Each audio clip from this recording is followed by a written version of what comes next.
appreciate you guys tuning in. The Tastemakers podcast begins in 5 minutes. Make sure not to go nowhere, because Quote, Brina, Trisha, and Corey, also known as the Tastemakers, will be with you in 5 minutes. Thanks for sticking with us.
Oh snap, you still here. Listen, in less than 3 minutes, the Tastemakers pod will be on and popping.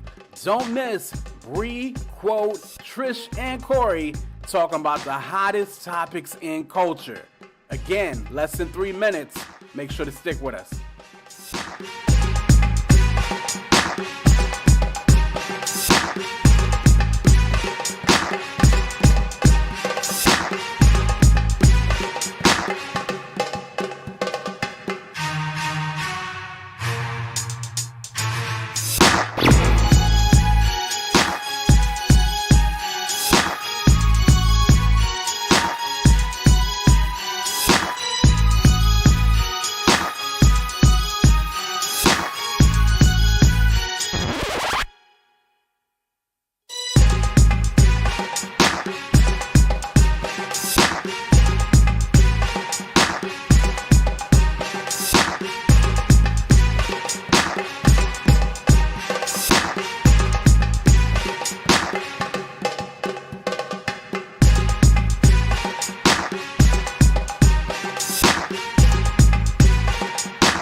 Tastemakers. Classic. We do more than make a living, we make a life.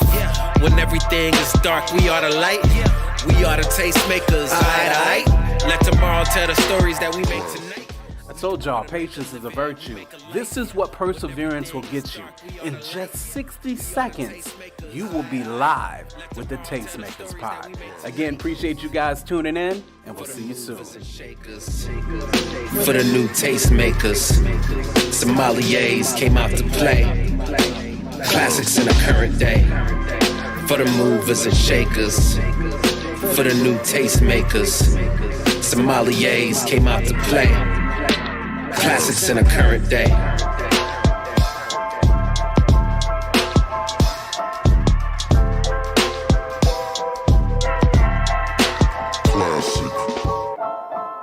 The beat breaker.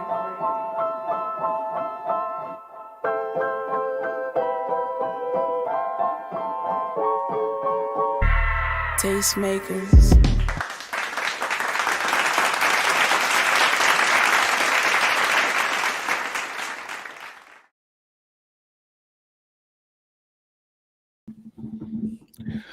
Say what? Say what? Say what? Yeah. You know that I like it, baby. Oh, I'm tired of What you up, singing, y'all? man. I'm tired of you singing. I'm tired of it. Doesn't matter. I've been singing all my life. All my life. Singing all my life. What you gonna do? I mean, You can't it be is what opening it the is. podcast with a whole selection. I can when there's a bang in my hand. You better know it. Listen. This guy. Welcome to the Tastemakers, y'all, where we give you just a taste of the culture. That be Trisha Bell. That's light skinned Corey. That girl, your girl Brina. They call me Quote. And again, we are the Tastemakers. Let's see if we can get this lighting where it needs to be. Shouts out to Charles in the chat, as well as 7th from Adam in the chat. And how you guys doing this week? How y'all been doing? We here. Okay. We here. Bad. We live. Yeah. You Right. feel me? Bad. Yo, Okay. this has been like a real emotional week for me, yo. Like, I don't like how I get older and I be more emotional as I get older. Yo, Okay. Quote, I don't know what you just did with that light, but that's not it. That's not the move. You looked way better. There you go. That's the move. Whatever that is, keep that move right there. I didn't do You anything. didn't do anything. Well, something was adjusted. Something adjusted and it made it back to the warm colors. But Okay. Warm.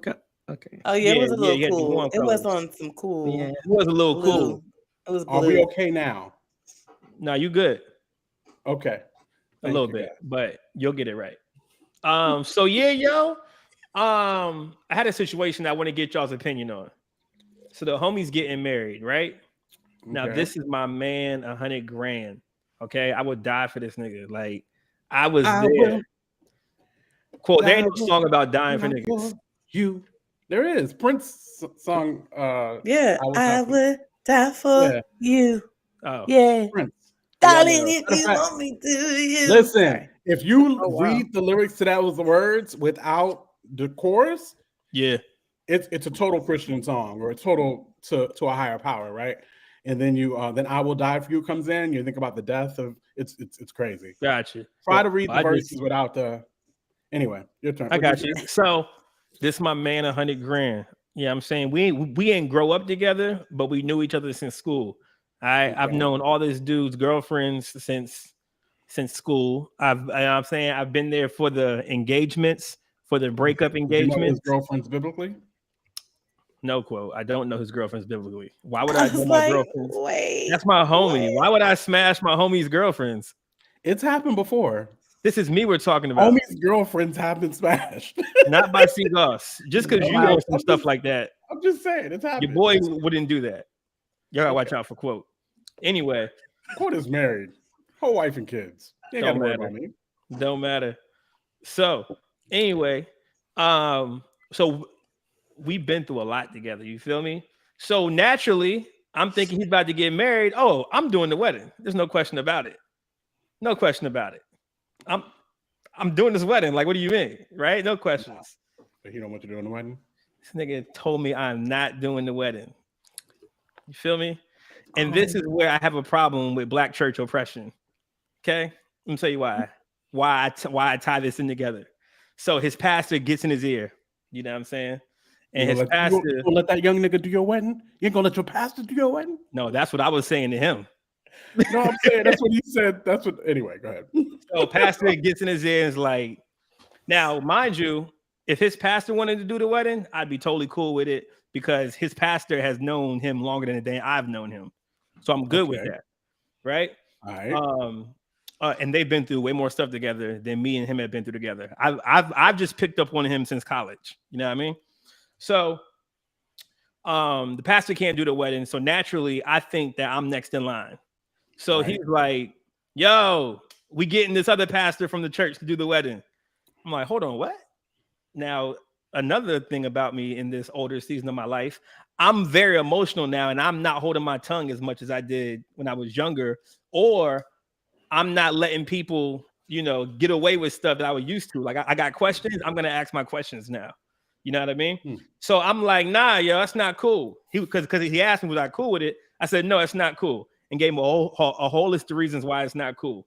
So he saw that I was in my feelings, so he was like, all right. He waited a couple of days, and then he was like, calling me back and was like, all right, you can do the wedding. You can do the wedding.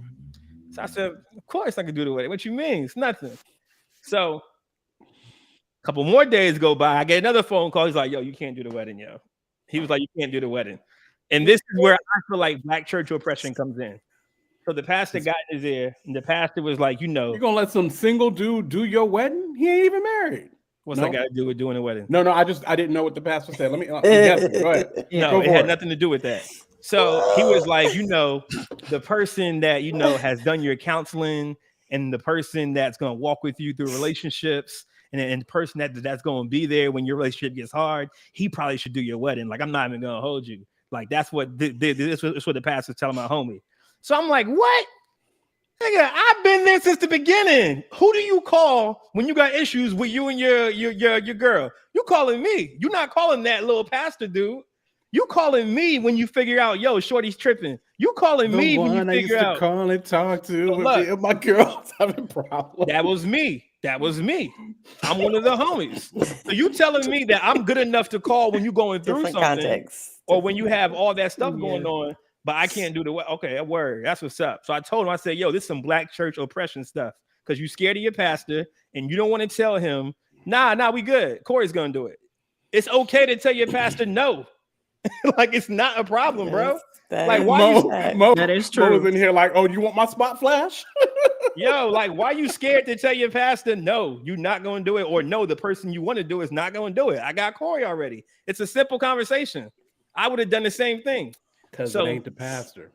So now I'm just realizing where our friendship really stands, and I'm more invested in this friendship than he is. And now he's all like, but you got to be at the wedding. Whatever, nigga. Whatever. So I'm a little emotional about that. Now, you know what I'm saying? So yeah, what do y'all think real quick as a little subtopic? What y'all think?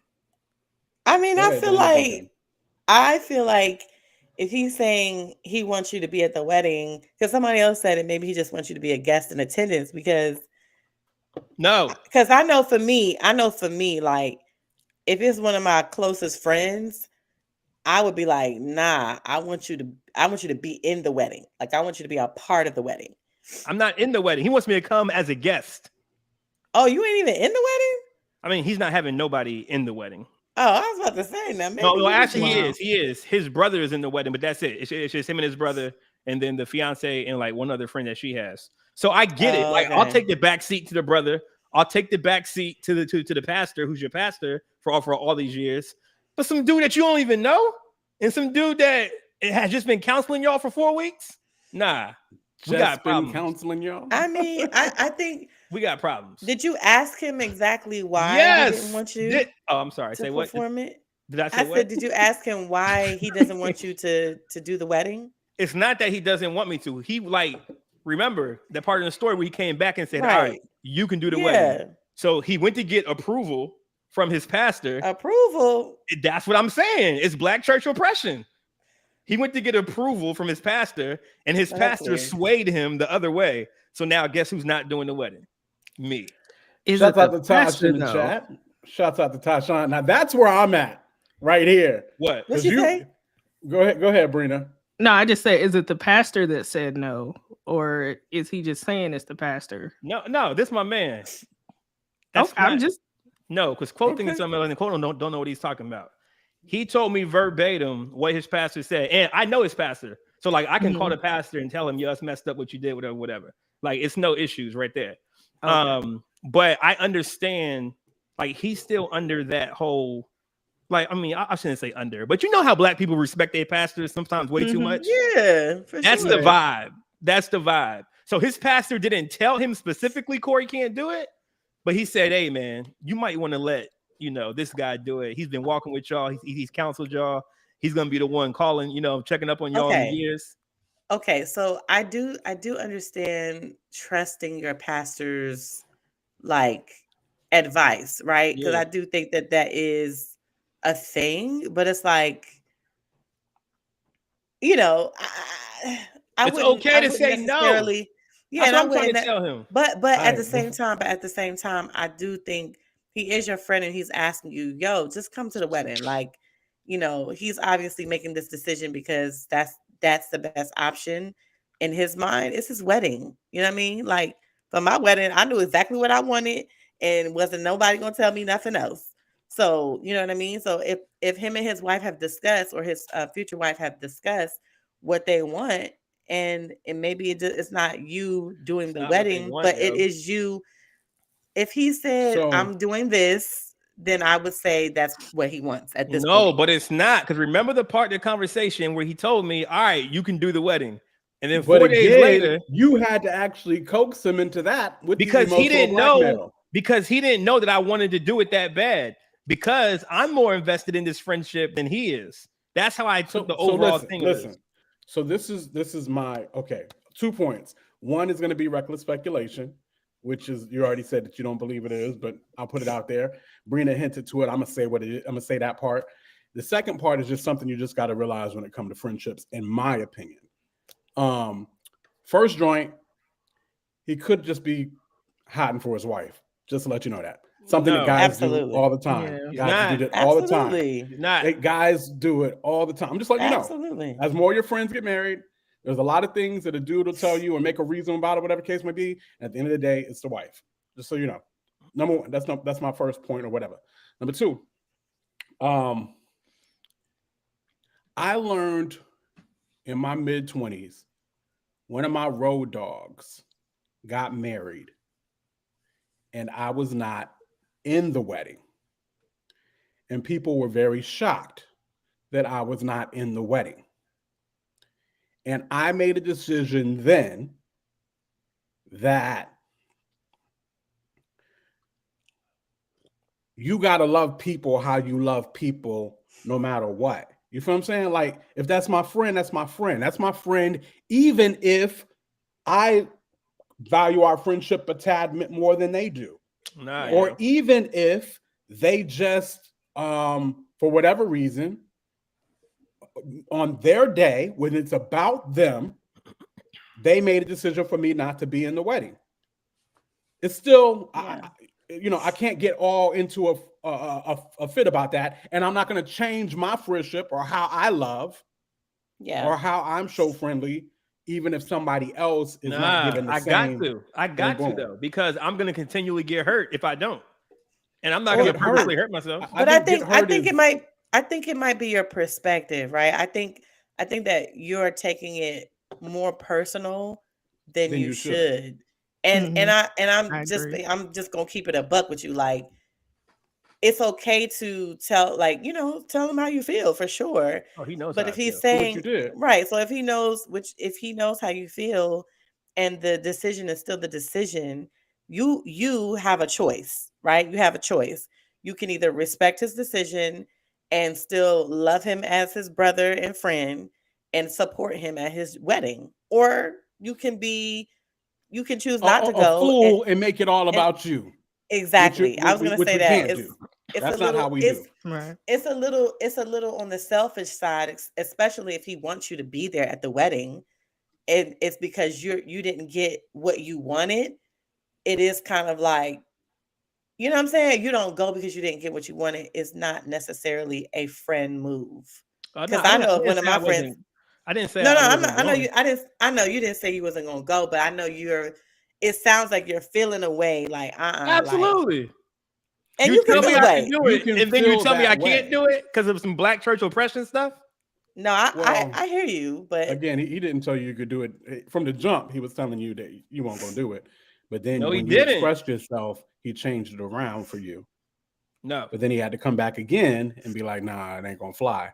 Because I think you got to let this. I think you got to let this one ride, and you got to just be there for your friend on his special day.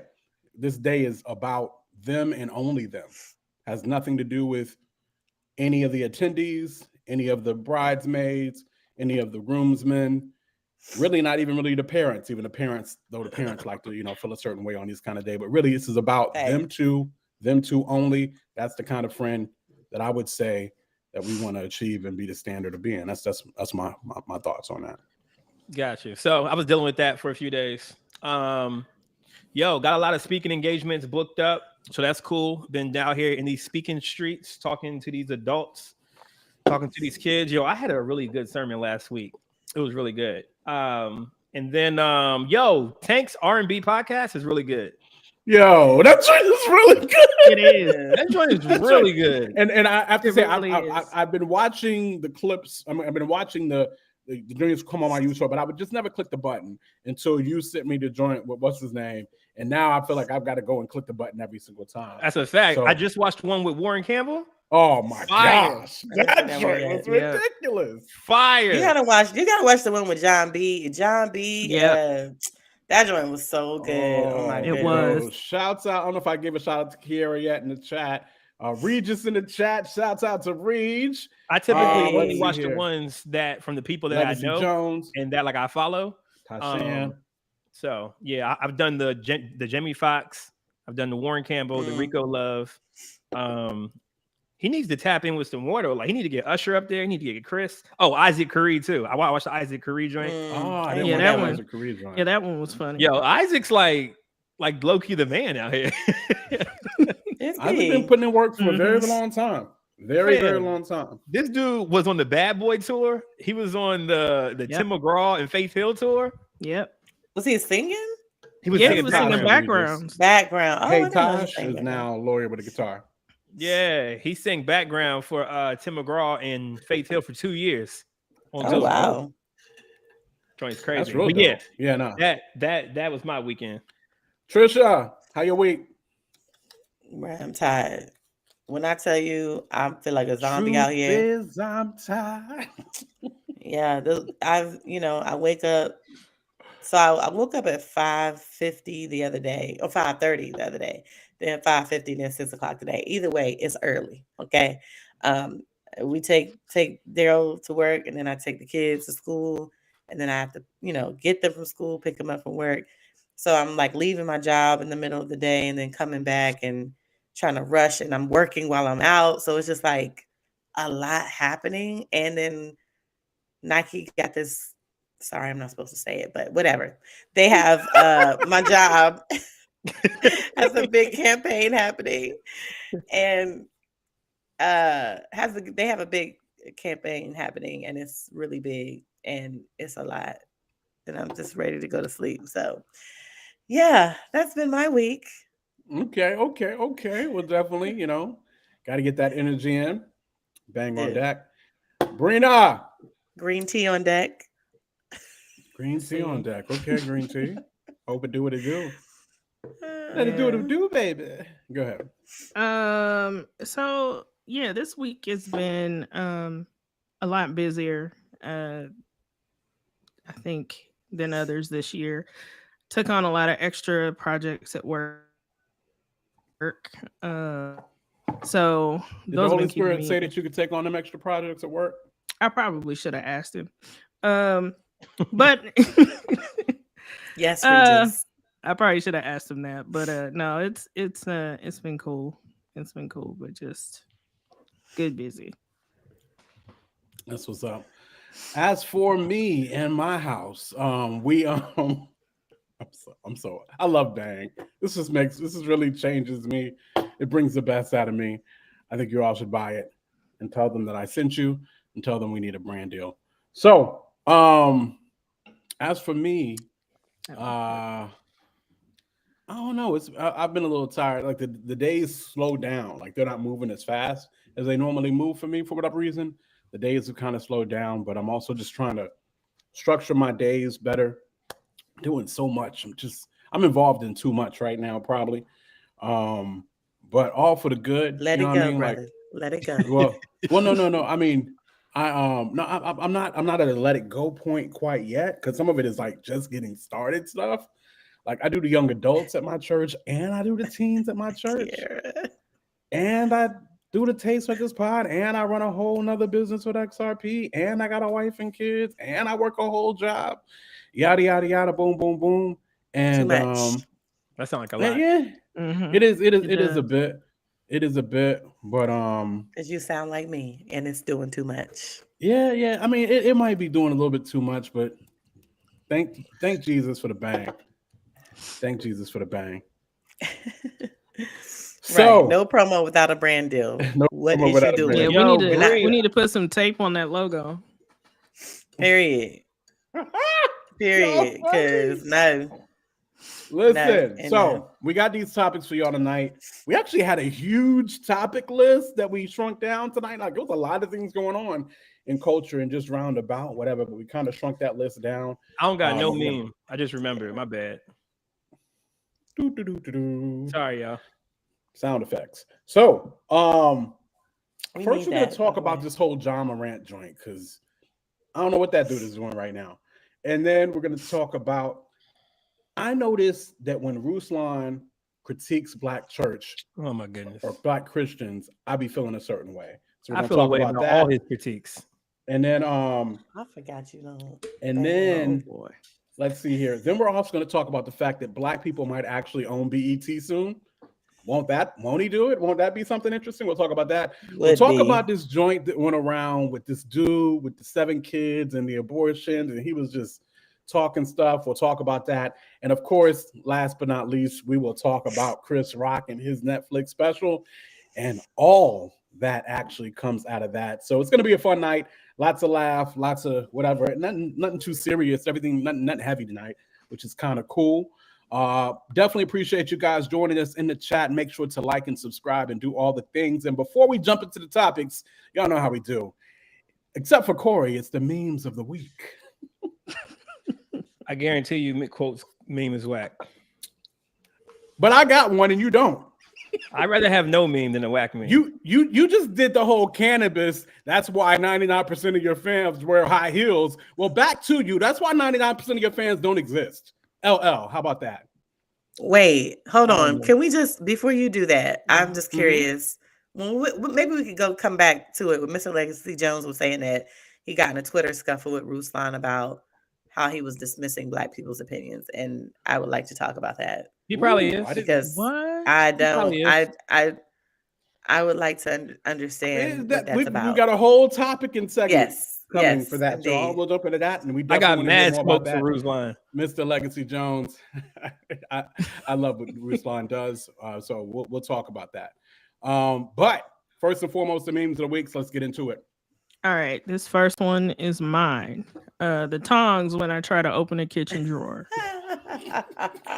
Yo, That happened to me yesterday. So that is so freaking true. Like the joint's just like for real. Why? You This don't is get so out the wide way. like it this. just locks. This is a whole pause moment. I didn't like it.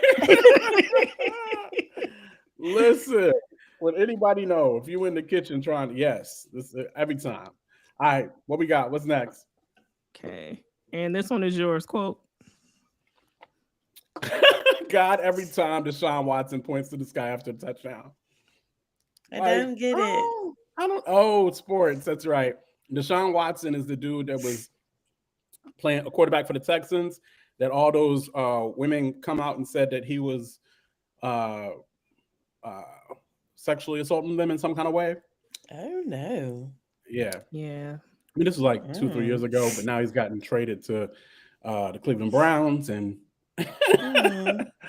But anyway, so that's what it is. All right, what we got next?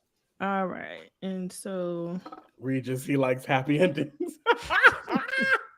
No. Okay, This and ain't this funny. Okay. Yes, babe? I think I'm ready. You know, to have sex. I figured you'd say that, so I came prepared. You brought a condom. No, silly.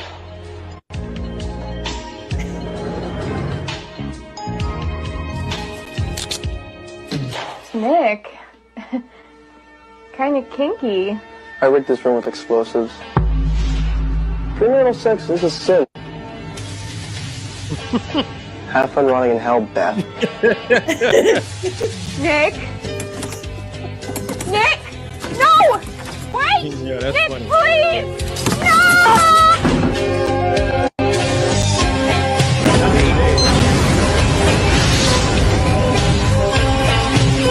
Yeah, that's mad funny. Yeah. I I just need a flea fornication scripture on that joint. Like, I'm so Oh weak my by that. goodness. I saw that. I said, "Oh my goodness, who did that?" That's how we used to be. That's exactly how we used to be. Terrible. Yes. You Jezebel. He Terrible. blew her up. Wow. He blew her out. That man said, "Have fun rotting in hell, Beth."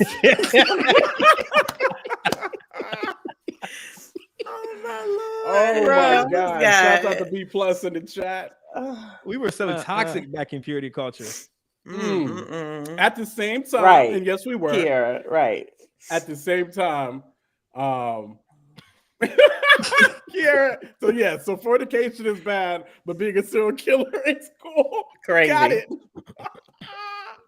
So yes, they both. Yes, we're gonna say they're both in the bad category.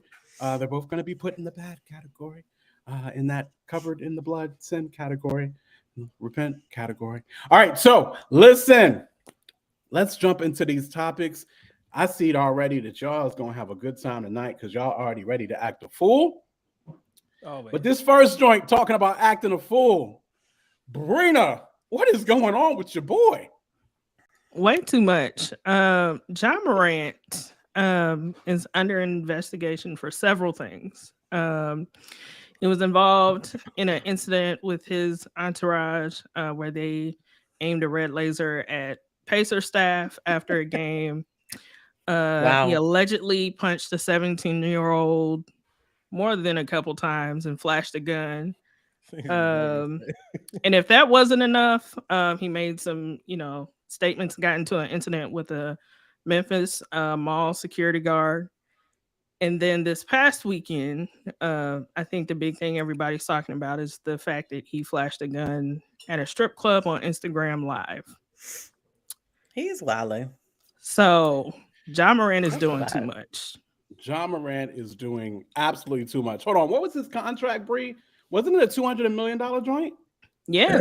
Yeah, and he just got a he's about endorsement to get it, or he's deal. already signed on that joint. I think he's up for an extension. He's up for it. Oh, he ain't getting that. He's up. Charles Brown said Ja Warrant. Hey. They would call him Ja Wick on the internet. Ja Wick. Yeah. I didn't see that Ja Wick. So what y'all got to say to the young homie, the young rich homie? He's messing up before he even gets started. You know what I'm saying? And you hate to see it. It's not even. It's like people have their usual cliche reasons and then solutions to how you fix this. But I don't think there's a cliche solution or a reason. Now I don't know Ja Morant's upbringing or his style of his parents' style of parenting and that kind of thing. But I do feel like even the most niggerish niggas of them all, like even those kind of people, right? Like even they have enough sense. I feel like sometimes to be like, all right, we got to relax a little bit. You know what I'm saying? So because money is involved, like what we talking about. And typically, it's money Don't over everything. Fumble the bag. Exactly. The boys is always going to tell you don't fumble the bag. So he has these people. He has his dad in his life. You know what I'm saying? He have relationships with other people that he went to school with. So it can't be the relationships like that's there. I think it's more so of you're giving a 20-year-old all this praise, all these accolades, all this. I can't be touched. I'm Ja Morant. I'm one of the new faces of the NBA. I'm gonna have all this, right? And he's 23, and everybody doesn't know how to handle their fame and success when they get it. Now we have some great examples. I think Bron has been a great example since he's gotten in the league, probably since high school, right? I think that you got the Tatum, Jason Tatum, and you got these newer NBA players who have from what it looks like, they've adjusted to their new role in life very well. Ja hasn't so much, and I wonder if it's just so much a thing of, this money not gonna change me. I'm gonna keep it real, right? Because I don't think this is a thing of where it just flipped on one day and now he wants to wave guns and Instagram and point lasers at stuff. Like, I think he's always been this kid, but he doesn't know how to flip it and be professional and realize, I have millions of dollars at stake. I can't do these same things. And I think we all have a level of that we have to flip sometimes. So like when I was doing this stuff I've toned down a lot on Facebook more than I was when I wasn't a youth pastor or when I wasn't working at a church or when I wasn't doing certain things, because I understand, I can't fumble the bag, and the bag not just being money. but the bag being where I want to go in life. The bag being people associating certain things with me. So now I will get this because of this association, or I won't get this because of this association. So it's just a change of mentality for where you're going and not where you've been that I think he lacks and he hasn't fully adjusted to yet. So I don't think Jamal. I don't think Ja had a checkered past. Not even checkered. No, not even checkered though. Raised in a 2-parent household. I'm not saying checkered though, quote. Like I don't have a checkered past, but I still had to change my ways when I started working at a church. But you ain't got Ja Morant problems. You know what I mean? Right. Like, you ain't flashing no guns. You ain't doing no, you know what I'm saying? No, but I'm saying the principle of it. Like I couldn't be the same me that I was from Corey just being Corey. Okay. Now Corey that works at the church. And I feel you on that. I feel you on that. So I'm saying Ja's like, I'm still going to be the same Ja. I don't care if I'm in the NBA. I don't care if I got. But I don't know that this was who Ja was. I think wondering. I think it was. Like that, I'm one of those people. I'm wondering if this is just a Memphis side effect. Oh, you think Memphis got to him? I think Memphis might have got him. I'm just saying. Oh, because he's playing for Memphis. He plays for the Memphis Grizzlies. That could be true now for the last 3 or 4 years. Yeah, Memphis can get to you now, and I think maybe the whole Memphis of it all has gotten to him because I don't think this is who Ja was before he got to Memphis. Where's he from? Could be it. He's from South Carolina. And I ain't saying South Carolina ain't got. And it could be. Yeah, no, but I'm saying he could be just running with the wrong crowd or whatever. Because I know a lot of dudes who came up in 2-parent households and got, went to good schools and stuff like that, but still got a gangster side to them. Like they just naturally have this thing about them because, of whatever reasons. So yeah, me too. Yeah. I mean, Brina, I don't know. What's that? You? I mean, I don't know. I mean, it's one of those things where it's like, you hate to see it, especially somebody with so much potential and talent. And he's only 23. So, I mean, I hope he takes this opportunity to try to, figure things out. Like, hopefully this is a wake-up call. Because, I mean, he could potentially be suspended for 50 games. 50? Which, Jeez. 50. That's what they because say. the NBA is trying to figure out if he had the gun on the team playing. Yes. So they're that's a question. Figuring out all this other stuff. But yeah, just dashing, the playoff aspirations the team has and just other goals that he has. Is you just don't want something so ridiculous like that getting in the way of his career. And then you got to think too, when you're in that position, this is now how I think about stuff. If something is only going to affect me, then I'm cool with my consequences. I'm cool with, you giving me what I'm going to get because this is what I'm doing. This is what I chose to do. But if you're doing stuff that's going to affect other people, then you got to really stop and think about that thing. You feel me? Yeah. And Memphis was one of those teams that was on the rise because of Ja Morant. So now if you got no job for the rest of the season, that's going to hurt you. If you got no job for the playoffs, that's going to hurt you. I think they had like number 2 and number 3 in the West right now. Yeah. 2 or 3. If you got no job for partially next season as well too, that's going to hurt you. You know what I'm saying? So he's fumbled the bag in more than one way, and he's being selfish, and hopefully he's repentant about it. So he's go ahead. No. Go ahead. So he's checked himself, I guess, into some kind of therapy situation. He's cleared out all his social media and stuff like that. All good moves, right? And hopefully it's just a lesson learned and the kid gets his stuff together. But I think it's the Memphis of it all. I blame Tennessee. I blame old Memphis. That's the little name Memphis. It means Egyptian bondage. Like, yeah. This is what happened. Yeah. Jeez. Yeah. Somebody who doesn't tell people often, but my whole family is from Memphis, Tennessee. Getting out is not easy to do. Not at all. Interesting. My life would have been completely different had my parents stayed in Memphis. Go ahead. Mr. Legacy Jones said he finna get that Gilbert Arenas. What? I can't remember what happened with him. He was in the locker room and he pulled out a gun on somebody. on his Yeah. teammate. Did? On his teammate, yeah. When was this? When was this? 10 years ago? 10, 12 years ago? Okay, that was a minute Might have been a ago. little bit longer. Yeah. Something It was like a that. while. I don't remember that. Yeah. Was that he wasn't playing for the Wizards when he did that, was he? Yeah, he Mhm. was. Yep. Oh, Yeah. wow. He Yeah. definitely So- was. Why about never mind. I have a story about Gilbert Arenas, but I'll tell y'all offline. Offline. For the Patreon? For the Patreon? Sure. It's not. Okay. I mean, it ain't what y'all thinking, but no. Speaking of the Patreon, y'all make sure to like and subscribe, do all the things. Of course, it costs you absolutely nothing to do something, but it means the world to us. It helps the algorithm do what the algorithm do.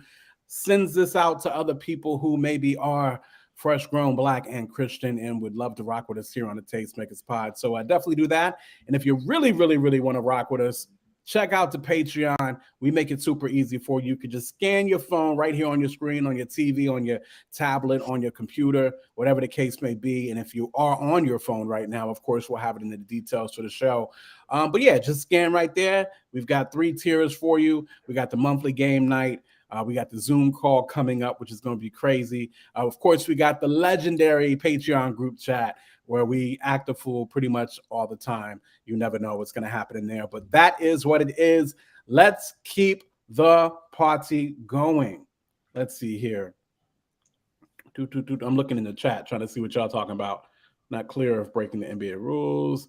Gilbert pulled out the blinky and the money got sticky. But basically, that's exactly what happened. So listen, up next. So and I had to kind of get with you guys and sit with you guys and see what's up. I would say that I consider myself a big Ruslan YouTube fan. I check out Ruslan's videos probably at least 2-3 times a week. I mean, I may not be an everyday guy, but I'm going to check and see what Ruslan's talking about. And I really enjoy how Ruslan's crafted the situation on YouTube. And I just love this transition that he's made from artist to whatever. But I wanted to come to the Tastemakers community. I wanted to share something was on my heart and see how you guys felt about it. You know how every once in a while the Black community just got to come together and discuss things. I noticed that I be feeling some kind of way when Ruslan talks about Black Christian people or even Black church. I be feeling some kind of way about it. And this was the thing that got me most recently. Sherry Shepherd had Jonathan Majors and Michael B. and Tess on her show. And we got that clip at all, Bree? Mm-hmm. And this is what she did. Now, Jonathan, you are dominating pop culture. Jonathan, you're dominating pop culture because not only are you in Creed, but you're also in Ant-Man as well. And then, so you're in 2 big films, and you're on, don't go anywhere. We got you now. You are on the cover of Vanity Fair's Hollywood issue as well, right here. But I'm gonna tell you what sent me over the edge. It was that cover of Ebony magazine. That one right there. The boy, give him his flowers. And I'm sorry, I gotta do it again.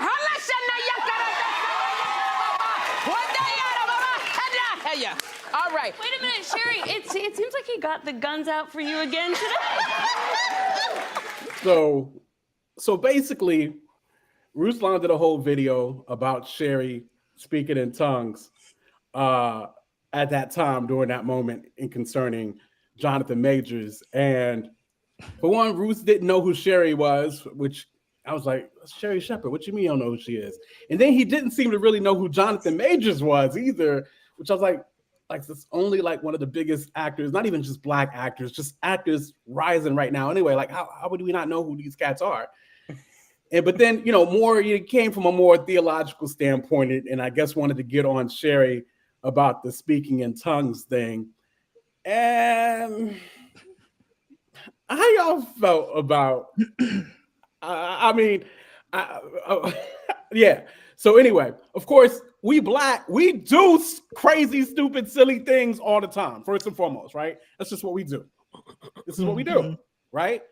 And then speaking in tongues in quote unquote your heavenly language, I mean, there could be many reasons to do this.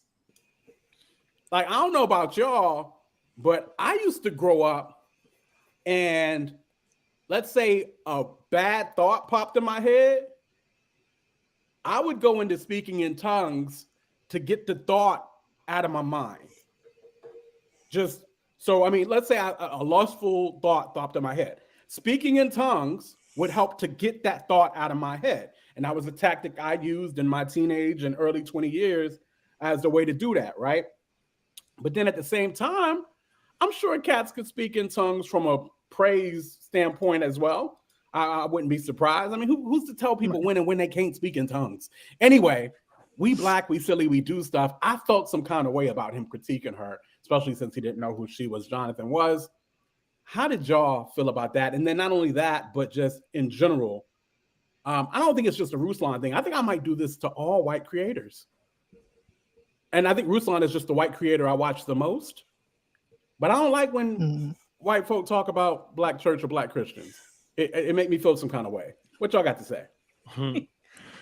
I wasn't offended when I saw it because I think it's cultural, number one. I mean, I'd react that way if I get extra Chick-fil-A sauce. Like, that's just something that we do. And she was, I mean, I didn't see anything disrespectful or anything about it to go into like a huge theological discourse on why she shouldn't have done that and how she offended the Lord. Like, I didn't see a need. But if you're a part of the culture, then you understand that. Like, that was just how I took it. Like, I get it. And this was just saying that Ruslan didn't know who Jonathan Majors was? Is that what you said? He didn't know who Sherry Shepherd or Jonathan Majors really was. But can you say what his actual critique was? Because I don't know if you actually said what the critique was. I don't remember right off. Like I said, my offense, okay. my black church offense rose up, and I probably tuned the rest off. But you watched it as well, Trisha. What would you say that his critique was?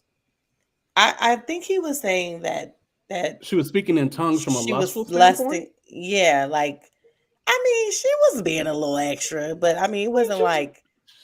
To me, it wasn't I didn't get offended by it either because culturally, like, that's just something that black people do, you know, and it's like almost like trying to be just being funny, but not like, I get why people would say, don't play with God, don't play with tongues. Like, I get that as well.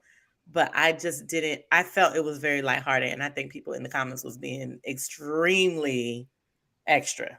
Like, it was just next level extra. But I didn't get a chance to watch the video. But are y'all saying that Ruslan had a problem with her speaking in tongues on a lustful tip, and that's what he's calling her out?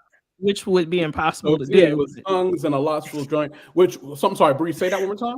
I said it would be impossible to lust in tongues in the first place, but. Right, because it's like you're not. The Holy Spirit's not going. Right, you can't sin in tongues. Like, it's just don't. It's just it don't go. It's almost like saying you're gonna cuss somebody out in tongues. You can't. Like, right. Doesn't make any sense. I mean, so like you said, Ruslan's a content creator. His job literally is to make content, and he drops videos every single day. This is his job full time. This is how he makes money. So he has to reach for anything that is on the internet, and he has to make a story out of it, and he has to make some drama to it. I remember last time I was joking him about when he was talking about those people who were praying on the plane, and there was that dramatic music behind it. When he was like, we read the story, and they said that they were praying on the plane, and it was okay, and the pilot, like, it was like a whole discourse he did about. I forgot what episode it was. Yeah, a little bit. And I was like, yo, why is he being so dramatic about people just praying on the plane, bro? So I think his job calls for him to be like this. His job calls for him to be this dramatic about situations that don't need to be that dramatized about it. So for that situation, I think that's why he did that. But my other reasons that I have issues with Ruslan is one, the one that Legacy Jones pulled out, where he was just like, you know, when black people try to not either correct or make a comment or have their opinion, he's very dismissive. And I go back to my point or my comment when we were talking about, what did I make a comment under? His thing with Furtick and Ticketmaster. And why would Furtick charge that much stuff? And that was like, and that's interesting that you were opportunist and you put in there, my Patreon is only $7.99 and you can do this and that with my Patreon rather than pay $1,000 to go see Elevation. I was like, yeah, that's so whack of you to do that, because from a outsider perspective, somebody who's not a Christian, they're still looking at it as, yo, you still got to pay for this church stuff. There's people who feel like you shouldn't have to pay for nothing that deals with church or God or religion or spiritual stuff or anything like that. So I think that he's starting to become the people that he makes videos about. But I think he'll realize that in retrospect. Like he'll look probably maybe a year, 2 years from now and realize, do I only listen to me and this other dude who's in the studio with me? Do I only listen to, you know, am I dismissive of black people? Am I dismissive of these people, right? And I think that in that, he'll tend to have more grace for the people that he comes at right now. Because that's how it always happens.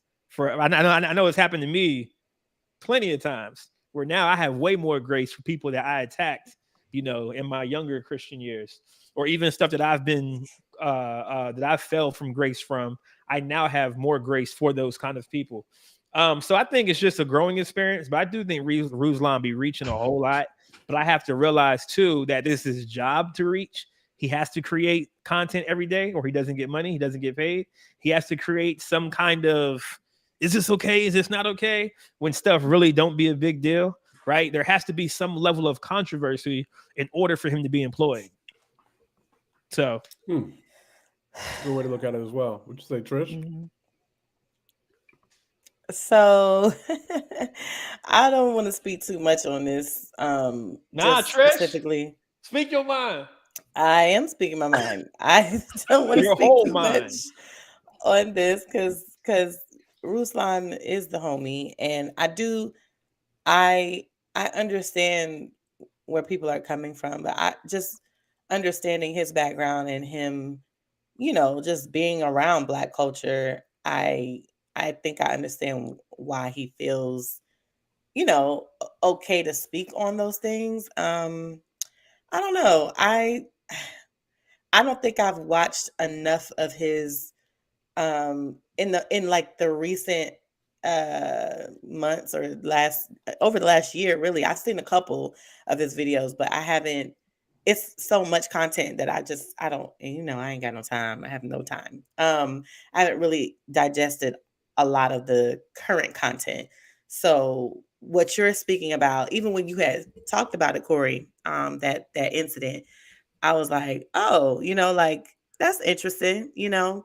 And even what Mr. Legacy Jones is saying, his interaction with him, how he told him that you're too dismissive of Black people having built your platform on a genre and subgenre built by Black people,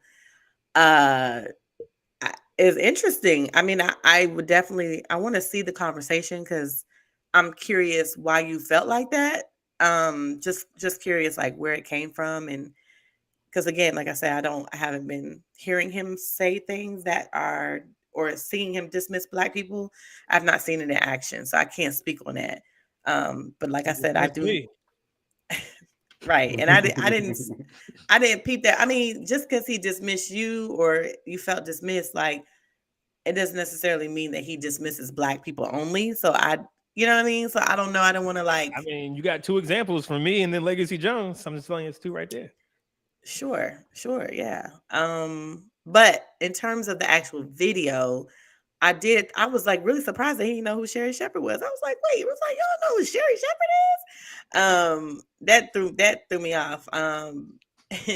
So and I think just understanding like her context, which means he probably knows she's a comedian as right. well. Mm-hmm. You know what I mean? So yeah, because she's a comedian. So it's like she's just trying to be funny. Like it's not even that deep. Right. So that's how I felt about that whole critique. I feel that.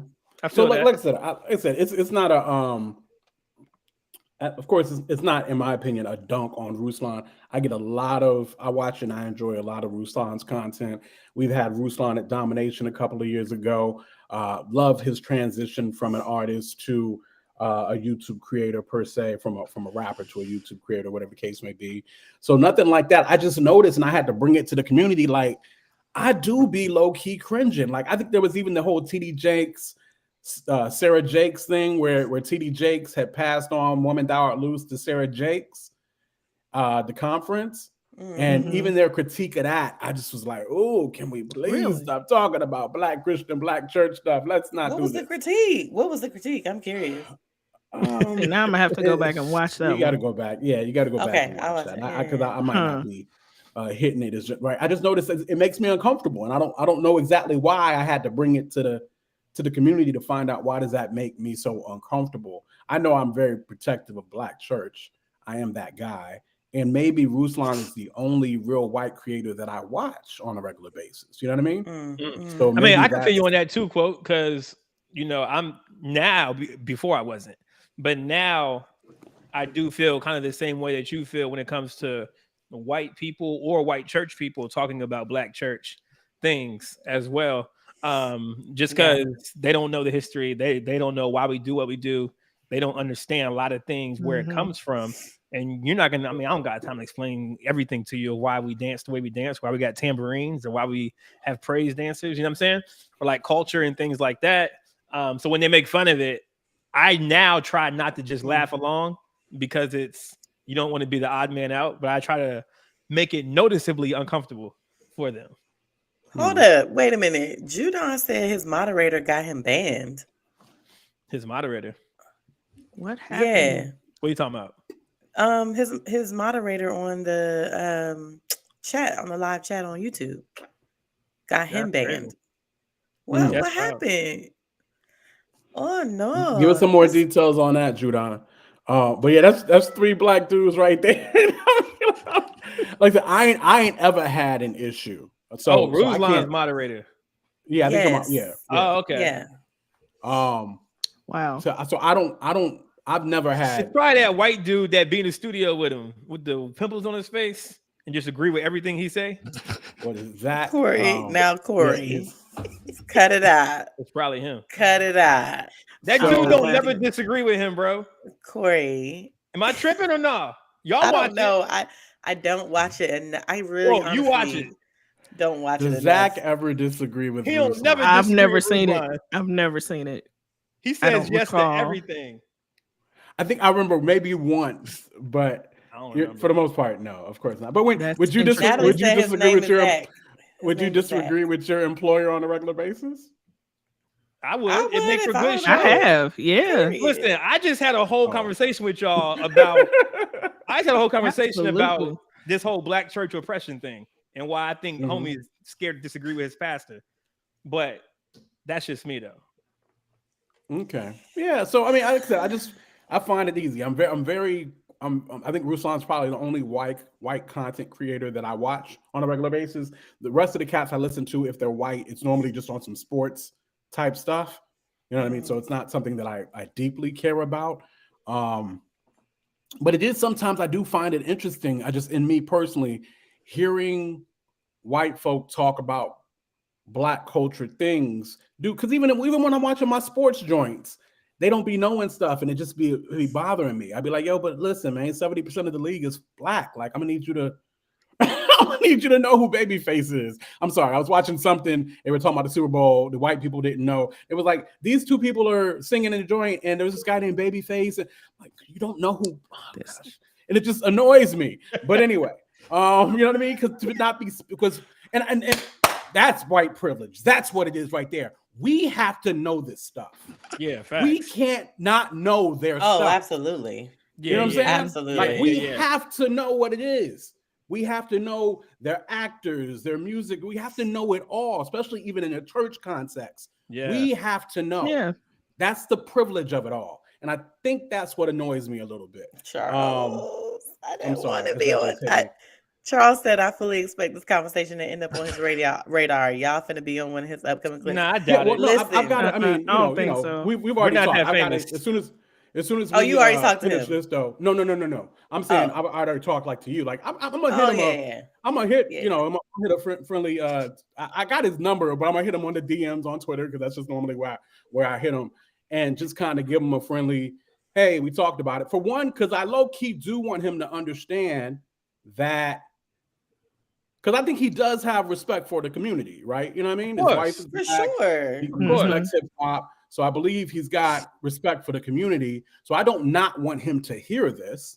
That's not because I don't think we're dunking. That's not the goal. Like I said, I'm gonna be watching Ruslan probably 2, 3, 4 more times this week. You feel what I'm saying? So it's not a dunk. But as Black folk, we, I don't mind us letting people know how we think about things or our thoughts towards things either, because our voices are not going to be silent. You know what I mean? That's not going to happen. So that's it. So yeah, I'll give them that heads up on that, just to let them know what's popping. But no, we still way below the radar. We ain't necessarily on. We're nowhere near on Ruslan's level or anything like that. That'll be a big thing. But I'll probably give them the heads up just on a courtesy type joint. But yeah, so. That's that. I just noticed that kind of stuff makes me feel uncomfortable, and I wanted to see what you guys thought as well. Shouts out to Natalie in the chat. Regis mentioned a couple of things. He said, Black folks critique white churches too, just playing the other side of the fence. I know for me, I could critique a white church because I was in a white church on several occasions. I used to go to a white church, like it was mixed, but it was mainly white. So it's like, I feel like, and the white church is, come on now, we know how it has affected America. But we also know. Go ahead. We also know that a lot of times, especially in the Christian joints, it be on some white is right type stuff too. So I don't feel like white church gets a great deal of critique. I think we critique them as them just being different from us. Because culturally we do church differently. Sure. But very. I think there's a lot of Black Christians who believe white is right. And they believe white church is right church. And a lot of times it's not even a conscious thing. It's like subconscious. Like it's like message. It's innate. It's like in us to believe that white is right. 100%. So I mean, yeah, but we're not talking about that right now. That's a whole other conversation. Yeah, that's a whole other conversation. Ruslan's been in our chat before. Like Ruslan knows of us. It's not that. As far as somebody saying like invite Ruslan here or whatever the case may be. I mean, yeah, but we still low key. You know what I mean? I don't think nobody would really want to come and just chat with us about stuff, but it is what it is. But yeah, like I said, I really wanted to talk to the community, see what the community had to say. I see some other people have said they have had different interactions. I've never had a disrespectful interaction with Roos. So I don't feel like that because that My Little Pony worship be irking my soul. Jesus.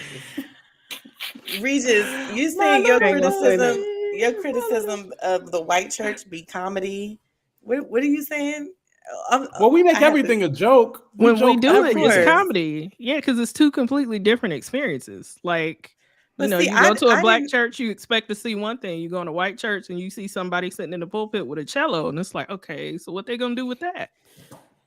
And that's a fair question. That's a fair question. I feel like that's a fair question coming from Black church. Like being Black, we have different expectations. So we do. For me, I grew up in both. So I went to a Christian school. So on 2 or 3 separate occasions, and 2 of those schools, I was like going to the church a lot. That the church that was connected to the school, and it was all white. It was all white.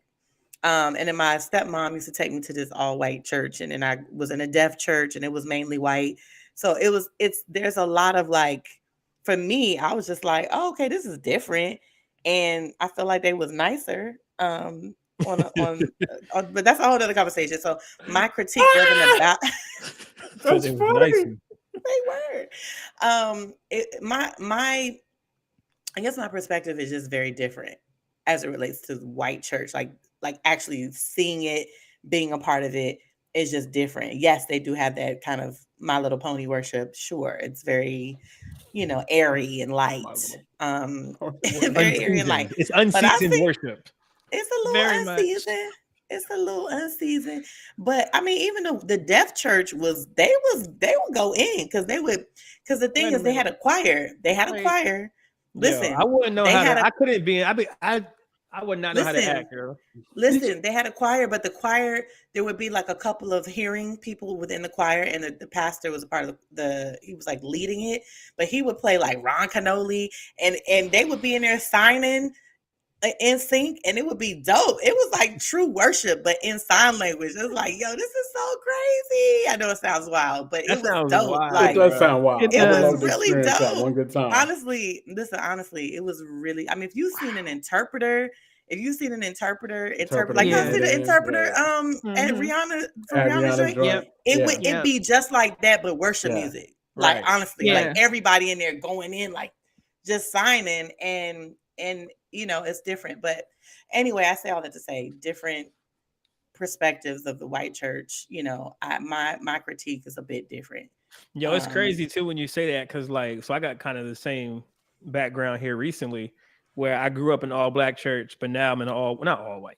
It's 80% white and 20% everything else. And All it's white. funny because now that we see within these last 5 or 6 years, probably longer than that, you see white church trying to be more like black church now.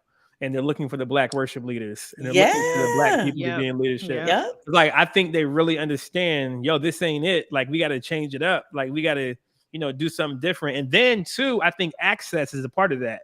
They just may not have access to the black community so that they can have the good musicians, so that they can have the preachers, so that they can have this thing. So some of it is not that they wanted to be like that, but some of it is that they have no other options. So one of my part-time jobs is I'm a liaison between black church and white church, and I get people jobs in churches who are black that want to work in white churches, right? And then white pastors who want to hire black people. And 9 times out of 10, when I get on these phone calls, like, that's usually the issue. Is like, I just don't know any black people. I just don't know. Like, this is the pastor talking, and they're saying, I just don't know. I'm new to the area. I don't know any musicians, or this church has been white for this long. We don't know any black people. So I'm that person that helps cross that bridge for them. And this is another reason why I'm thankful for my church, because, man, now, like, every program that we have, there's black people in every space now.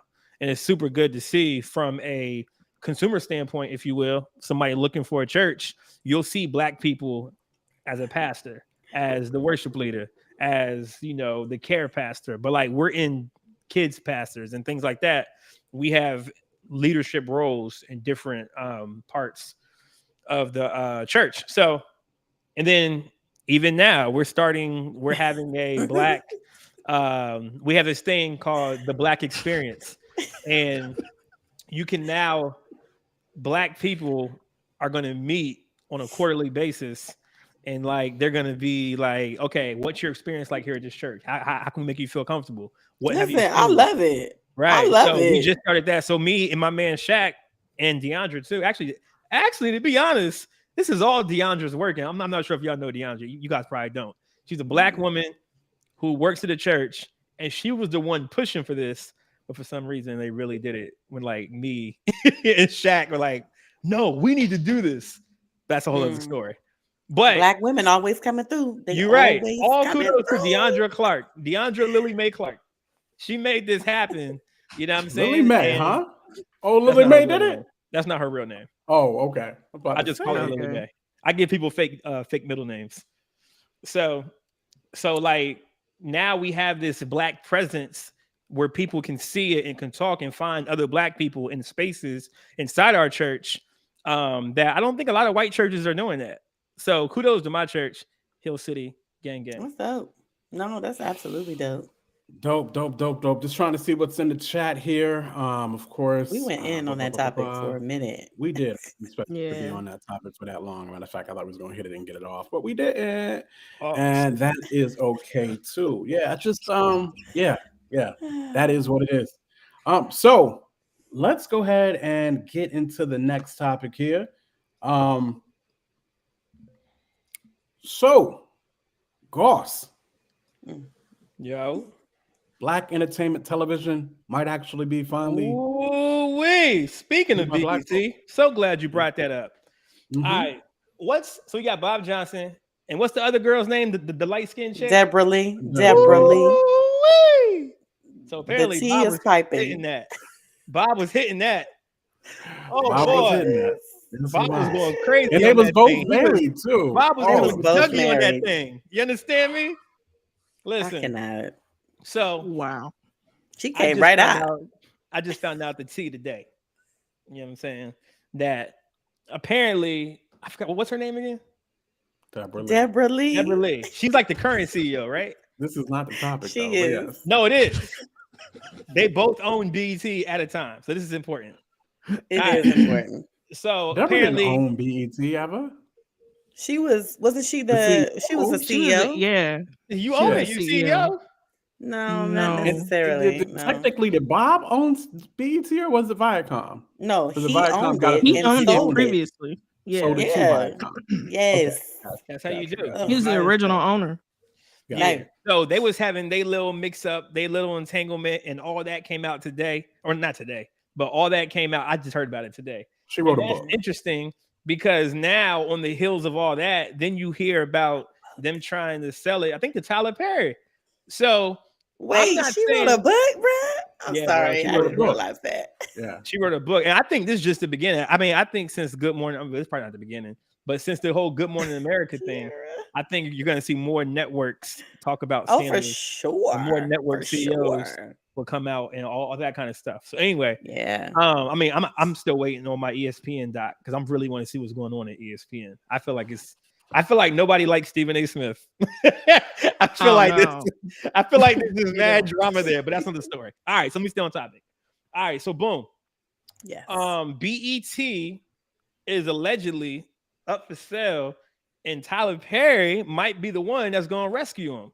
Now, listen, I'm not saying that BET was like the greatest network ever, but when I was growing up, BET was fire. Like BET you had was fire back in the day. When Byron was in charge. So you had Cedar's World, you know what I'm saying? You had Rap City, The Basement. Yo, feel me? You had Hits from the Street. Hits from the Street was fire. Move, fire, ooh.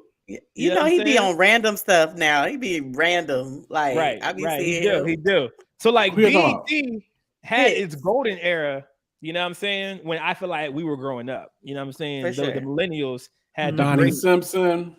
Yep. Yeah, one of those. Green. We had a great run of BET, and then it just took a left. I'm not sure what happened. They start making their own movies, and like it wasn't that great. And then they would come back here and there with some like good biopics. I'm saying they did the New Edition biopic was really good. They've done some other stuff well too, but for the most part, I think it's a mix of just watching TV anymore and then BET getting bad. So I think Tyler Perry was like, hey, I can fix this. But I'm nervous though. I'm not even gonna hold you because Tyler Perry shows don't be looking that good. You know what I'm saying? Like they look kind of cheap, but people be loving them. But shout out to Sherry Carter as well.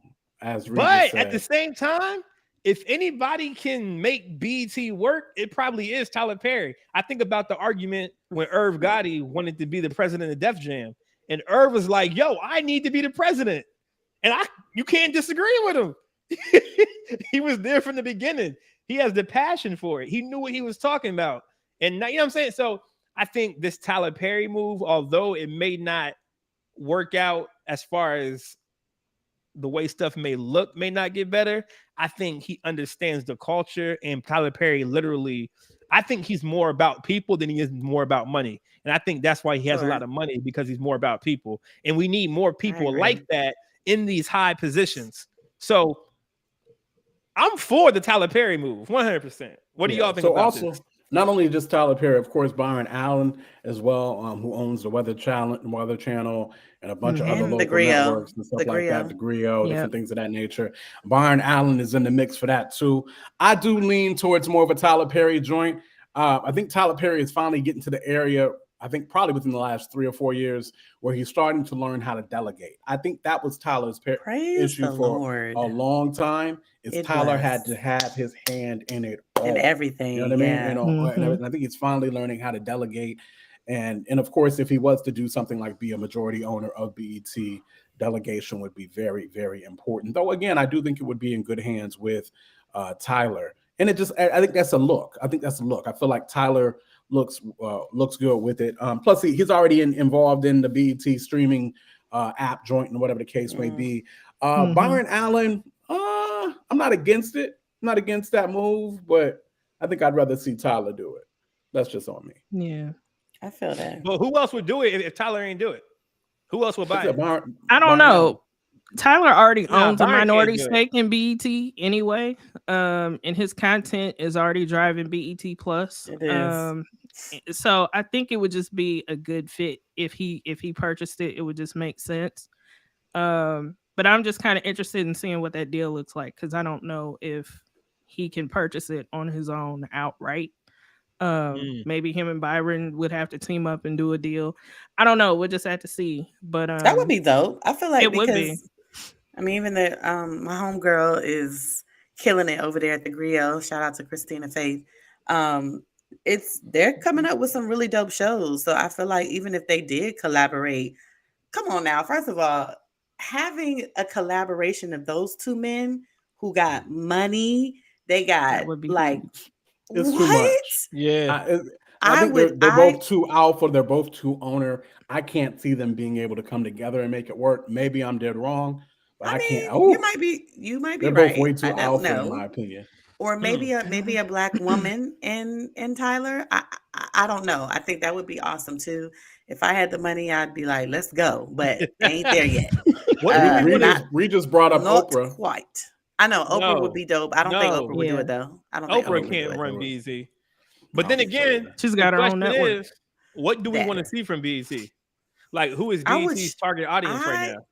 Exactly. I think you would have to recreate it. I think you'd have to recreate it and just create some new shows, whole new content. Yeah. Because I think Destiny was mentioning a bunch of the old Johns that were really good, like what was it? Midnight Love, Planet Groove, like all the Planet Groove. Teen Summit was everything for us. Oh my Uncle gosh. Uncle Jeff, bro. It's so many shows that were really good back in the day. But if they I feel like they could recycle some of them Johns and just make it better. Like, honestly. What about these other black stations like Aspire or like Bounce or like these baby BETs? And like, all black.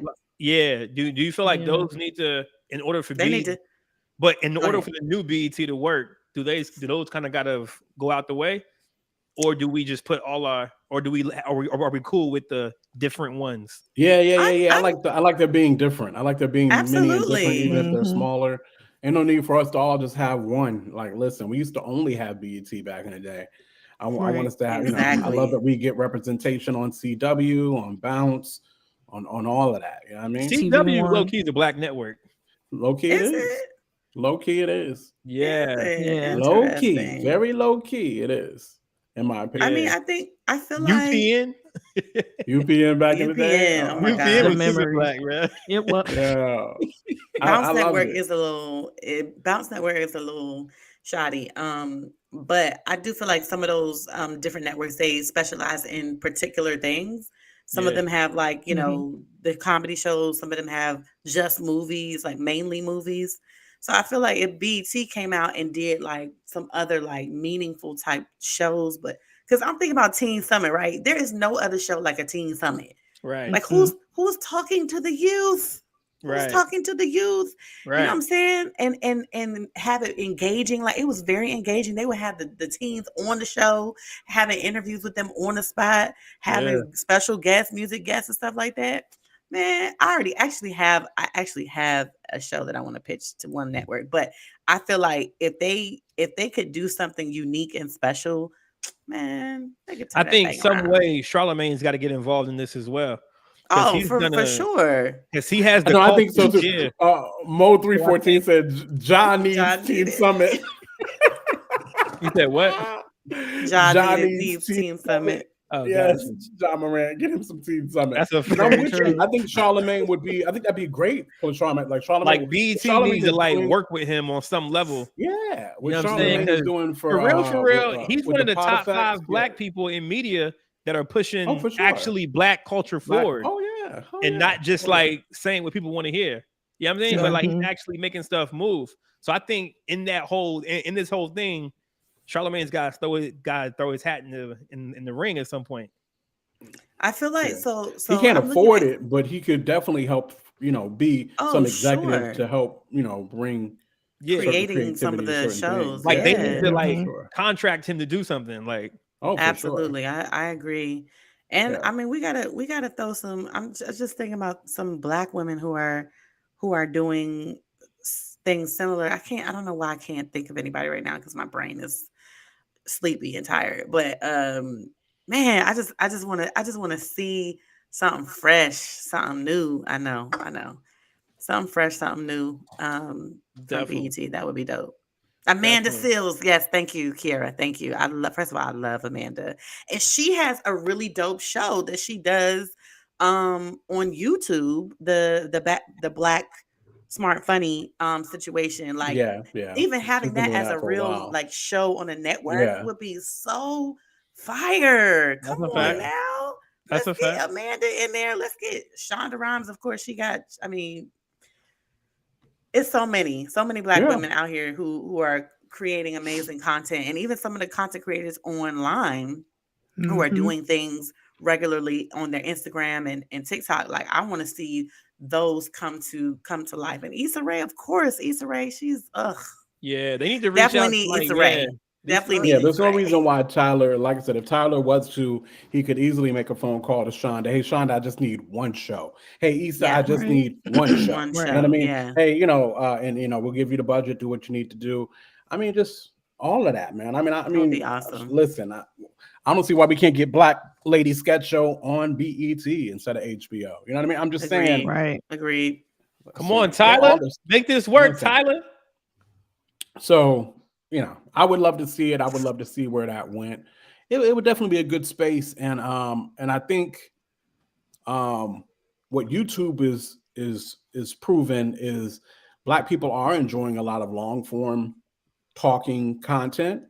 Sure. And I don't see why it'd be easily, if this can be on YouTube, I don't see why some of these things can't be on regular TV as well or inside of their app. So Kiara 50, there you go. Reed just mentioned, get 50 Cent to give me one of them powers. You know what I mean? Just give me one of them. I'm messing. He got a contract with Stars right now. That's crazy. When she made she said something about a dream team. If y'all had a top 3 or even top 5, who would y'all want to see collectively make a run at BET? Like if you got to pick 3 to 5 people in media, who would you pick? Money? Or are we talking about just people to own it on BET? No, to own the company. So like, got that money. There's only a few. That's what I'm saying together. So if we did it, but this is like hypothetically too. So if we talking just hypothetically, I want to see a group with Tyler, Charlemagne, and I'd say just like you said, get Amanda in there. Issa Rae need to be in there too. Right? Those be my 3. But I don't know if Issa Rae and Amanda. None of them have. Only Tyler has the money. The rest of them don't have the money. No, this is hypothetically. This ain't. I mean, I hear you. I hear what I'm saying. So something a little bit more realistic is Tyler owning it and then getting these people to create shows. You know what I mean? Getting those people that you just mentioned that could work. Shows would be dope. Getting Quinta to create another show, but on BET. Yeah, you know what I mean? Come on, bring Queens back. Let's put that on BET. Yo, what happened to Queens? I enjoyed Queens. I don't know. It was so good. It was actually good. I don't remember Queens. Yeah. With Eve and Brandy and them. Yeah. Mm-hmm. They was killing. I said, okay. Sorry. Anyway, next topic. Go ahead. Listen, so that is what it is. It'd be interesting to see if that actually did happen. If Byron Scott gets it, that's cool. But again, I'd be more impressed with Tyler getting it. And I just, Tyler's just on another level to me. So that is what it is. Reed just said Serena Williams, Tyler Perry, Magic Johnson. Those are the kind of people that probably got the money. Oh, sure. For yeah. Sure. You know what I'm saying? Because, Anyway, so circling the interwebs this week was this man, and I'll just Trisha talk to us about this gentleman here. And I'm being nice. Right. Well, this man decided to go on the interwebs and talk about his situation with his 7 baby mothers.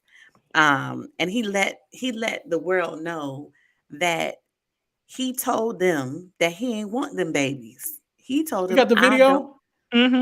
Please play the video. Is it a whole lot of cussing in the video? I don't remember. I have not watched it, so I don't recall. All right, guys, I don't remember. I think it might be some language, guys. It might be bleeped out. I don't know. There's a lot of cussing in there. It is. Let's try. Let's see whatever. There's going to be language. We grown, y'all. It's after 11 o'clock. We're fine. You calling me a deadbeat because I tell them I was being irresponsible, not wearing protection. But I always tell these women that I got pregnant that I do not want to be a father to these children. And I offer to pay for the abortion. Majority of times they'll either take the abortion or they'll take a plan B. But only these 7 have kept these children. But the crazy thing about it is they want me to be responsible for some children I told them I did not want. So for some years now, some of them been trying to get in contact with me, access denied. Because I don't really know why you trying to get in contact with me. I done told you I did not want them kids. So don't expect me to be responsible financially, emotional, spiritually, mentally, or physically with some kids I do not want.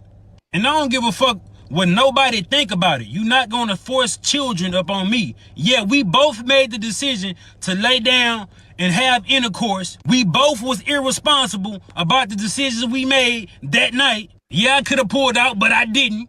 And I ain't care to pull out because I'm not the one that's going to have to carry a baby for 9 months. It's the woman. In my opinion, women should be more careful on who they sleep with. Because you're going to be like, one of my baby mamas trying to find me so I can financially support a kid I done told her or them I did not want. Another thing is, these just jump offs. These the type of women that I ain't even had to do nothing for. The bare minimum, but they gave me access to their body and they think I want to be a father to a child for one of them?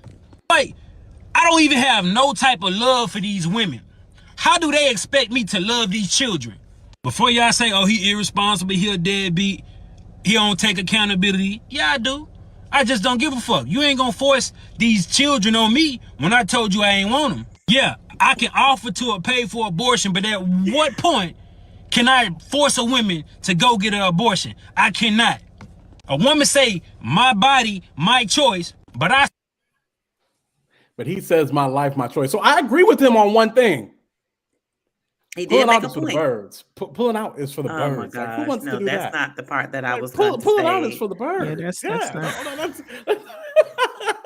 Listen, yo, whose man is this? First of all, okay. Yes, somebody said throw the whole man away.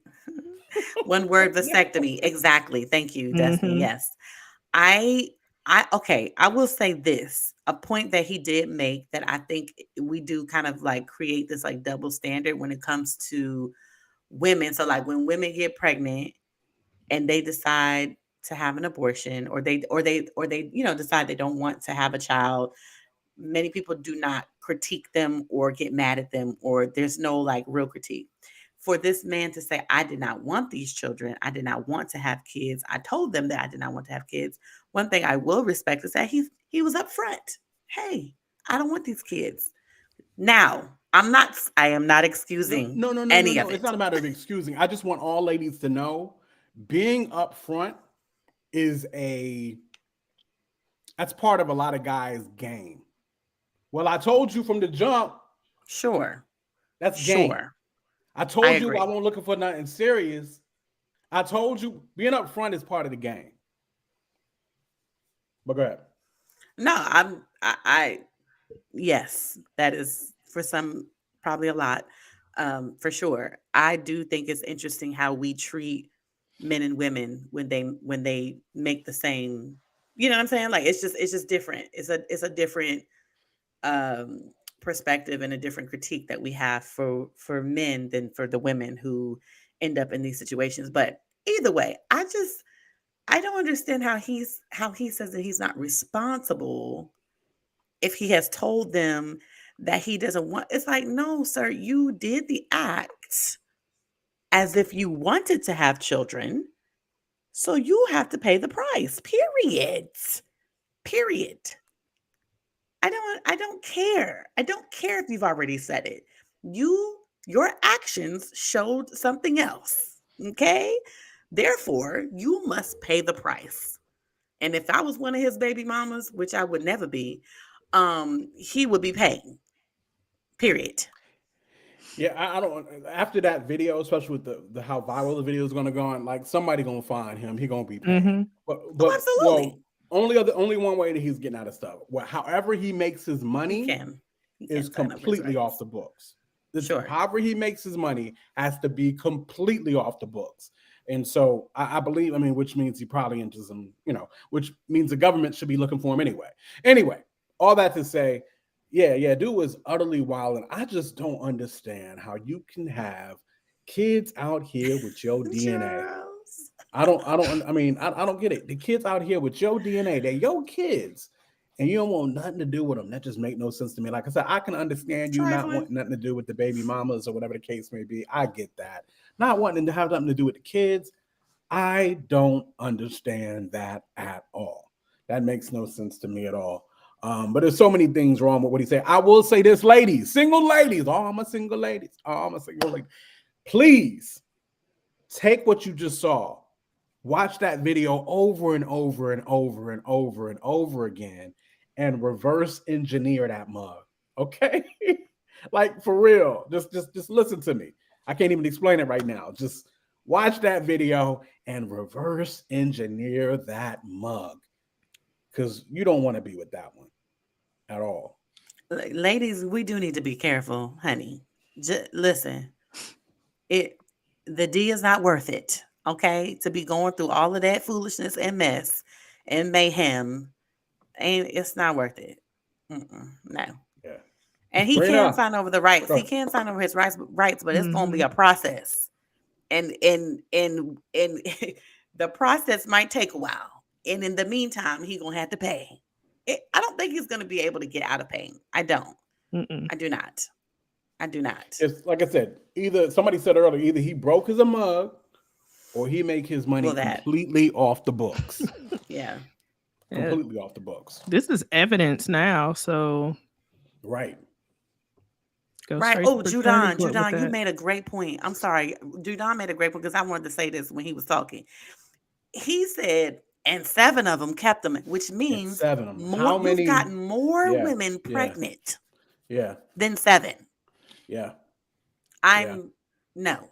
It's a no for me. Put your thing away. It was Hide these rarity 7. These rarity 7. So we talking about probably upwards of 20, 30 women here. I am sick. I'm sick. He's fertile very much. And y'all need to watch out for him. Well, now he's going viral, so ain't nobody touching that. I hope not. I hope. Everybody ain't got internet in these streets, though. Brina, get somebody else to do it. Get somebody else. Yeah, just don't let stupid get you, because that's exactly what it looked like. That's crazy. That is just crazy. I don't even know what to say. I don't. Kiara is dumb. Did you see what she said, Brina?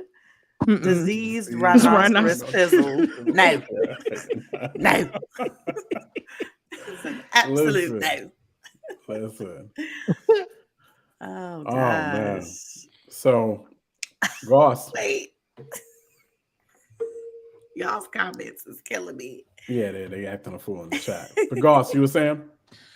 No, I'm not saying anything. I don't even want to dignify this, what you call a man. No, let's go to the next topic. I don't want to say anything about it.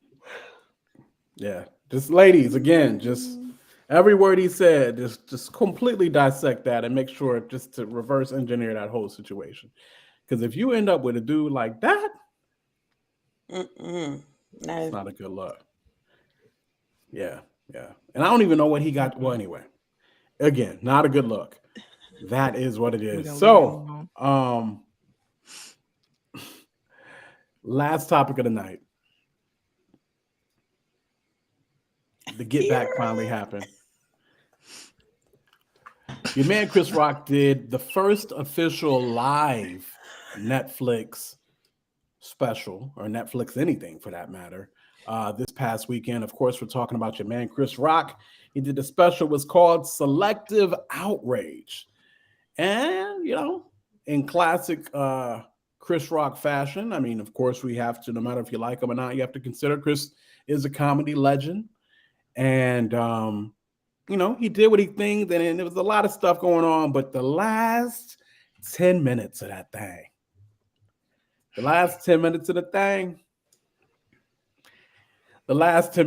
thing, he went absolutely in on Will and Jada Smith.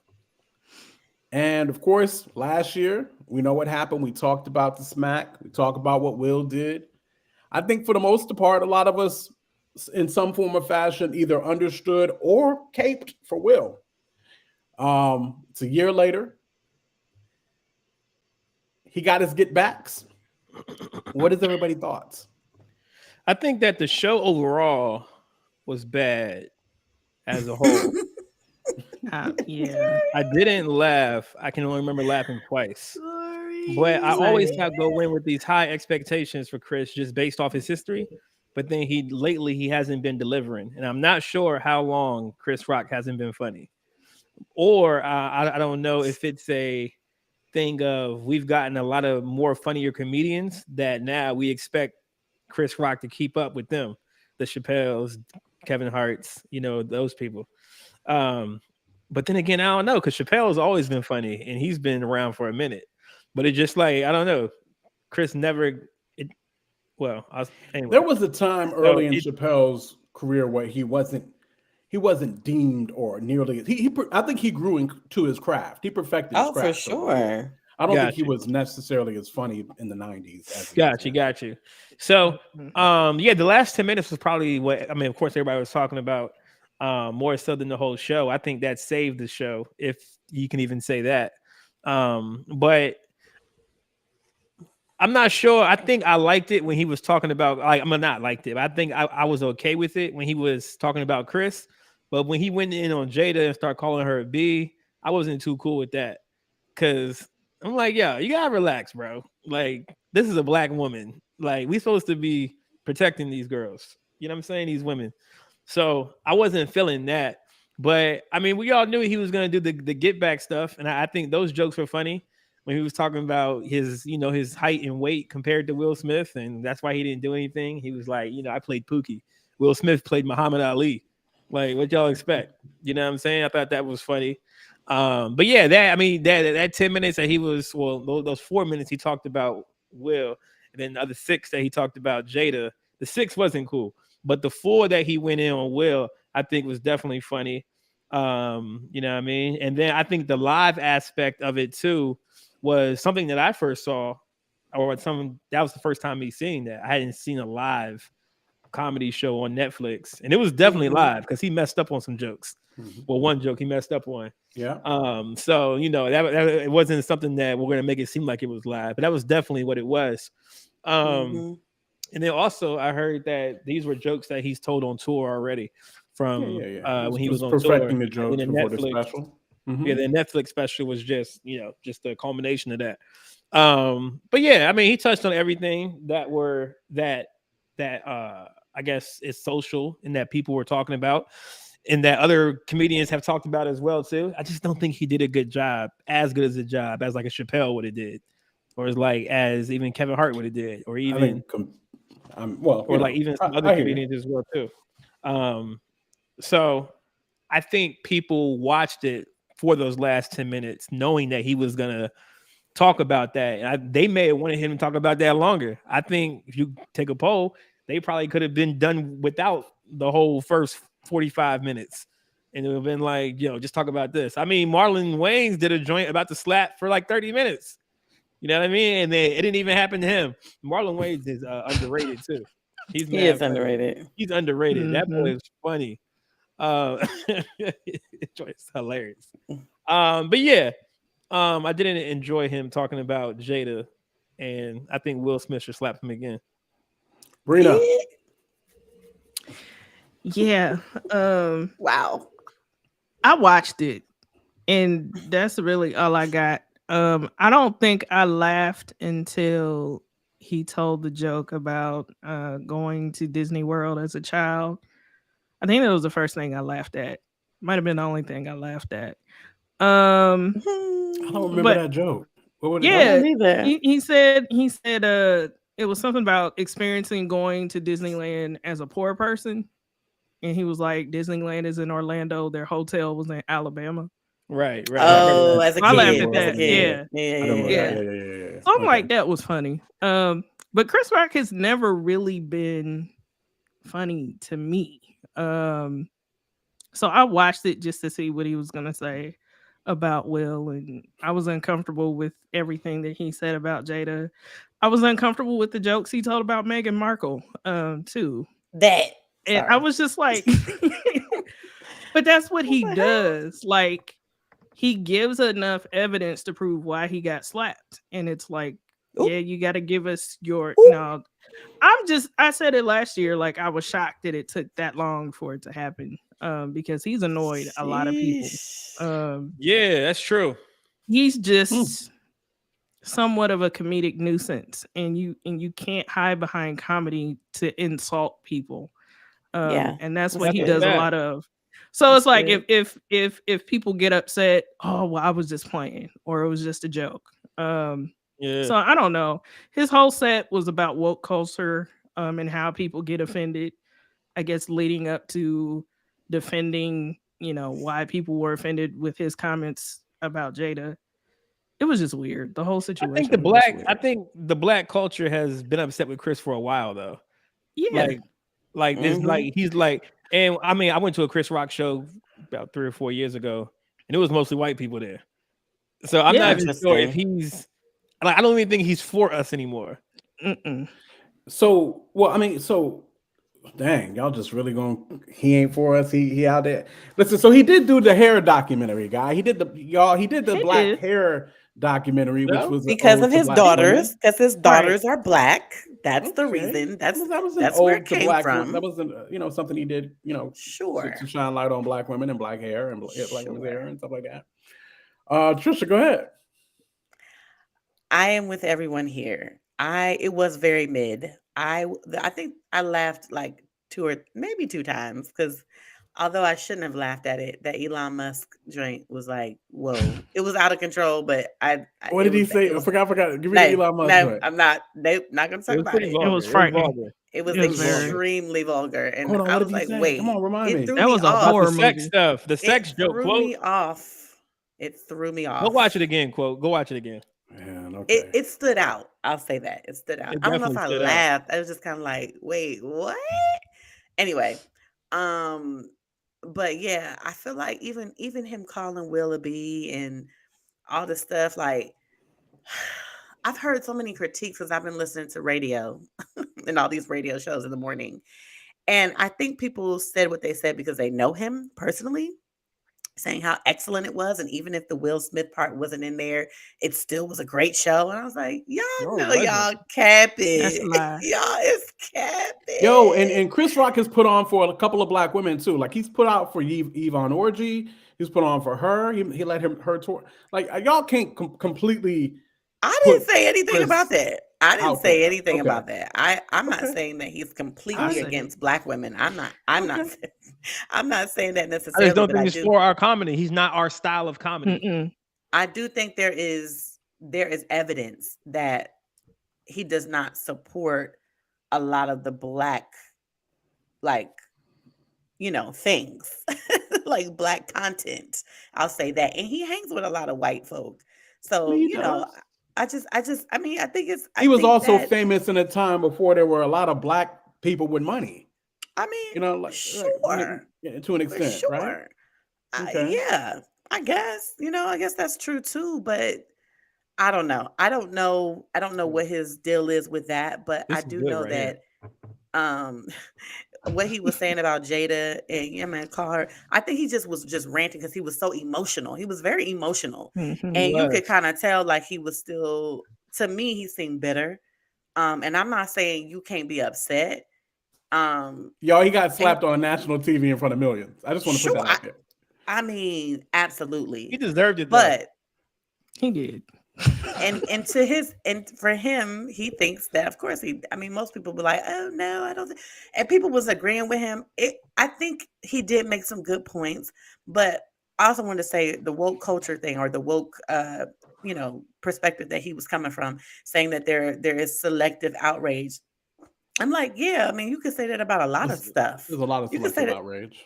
Yeah, you could say that about everything. Like, if I choose to, you know what I'm saying? I don't know if I choose to be upset about something that I don't like, and it's just one thing. Okay, selective outrage. Okay, and like, to me, it just was. I feel like he was driving that point too hard, and it wasn't. For me, it wasn't landing. So yeah, I don't. It was It wasn't 4 out of 10. 3 out of 10, maybe. Chris Lee voice. So, I do have to say this. Keith Lee, there you go. I'm gonna say this last thing. I saw the after show. I actually like the after show more than I like the actual show. Yeah, because really? What's his name? With JB Smooth or Arsenio and Arsenio Yvonne. Was there. Yvonne Orji was shout out. Yvonne Orji, she was there. The only woman and the only Black woman on the stage. I just love like them kind of going over, what they were saying, and JB Smooth even, giving his story and background of, what happened the day that he got slapped. It was just, I don't know, it was just more entertaining to me. I was just like, why is this more entertaining than the actual show? I loved how the two white guys were spayed and then were extremely uncomfortable up there. They were quiet, which was extremely smart. I think you better be smart. You know what I mean? When they were going back on all that. So listen, I can't say I'm a huge Chris Rock fan, but I appreciate what he's given to the culture, y'all.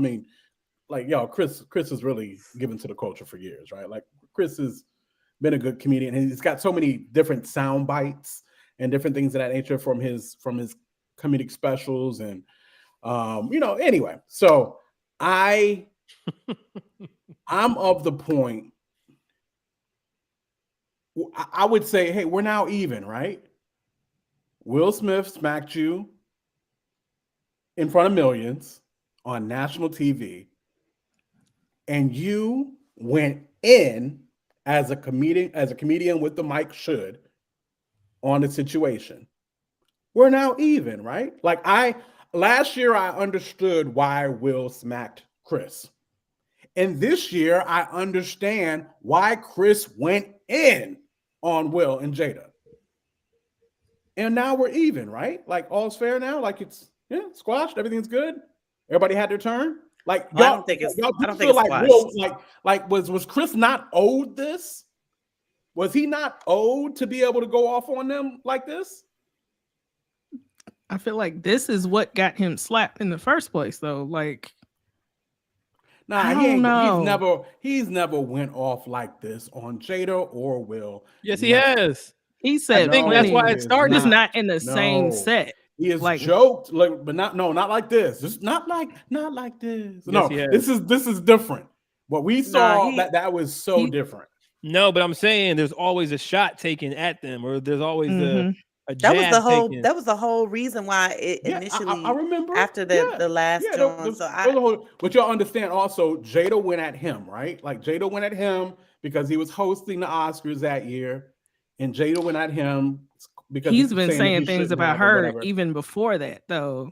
Like, late 90s, he's been saying things about her. That's a fact. He's been and talking it seemed about like crazy. He was angry. It seems like it's a personal thing that he has with Jada for him to call her outright a B. I'm like, bruh, what's happening right now? Like, what's happening? It's definitely personal. It's definitely personal. It's definitely personal. But I think y'all don't remember, Jada went on a whole joint with the Oscars So White joint, and she aimed a lot at Chris for hosting the Oscars that year. Yeah, but She didn't say what he was saying. To me, you cannot compare the two. No. For him That's to be true too. calling And then her I all think the for things that me, he been calling her. No. I don't care how much. Go ahead. I don't care how much like a woman goes at me. Like I'm not gonna call her a B. Like, like I'm not like no woman can ever get me that mad to where I call her a B. And you have not made your career as a comic cussing up a storm, and you're saved. And I never aspired Jesus on Chris Rock, right? Like no, but like Chris Rock wouldn't say all black women are B's, and he's made a career. And he didn't. But that's what I'm saying, and he's made a career off dissing black women. So I'm saying for him to feel okay, and for him to be so mad at her and have so much vitriol towards her that she got him to that point where he was gonna call her that on not national TV, international TV and whatnot. I think that's more personal, and that's something that they got going on. Judon, he got slapped in the face by Will, not Jada. Again, we talking about Jada, not Will. Why call Jada a B? I understand people are saying the reason Will slapped him was because of Jada, but I think it was way more than about Jada. It's way more than about Jada. Of course it was. Like I think he went on Will, and he called Will a B more times than he called Jada a B.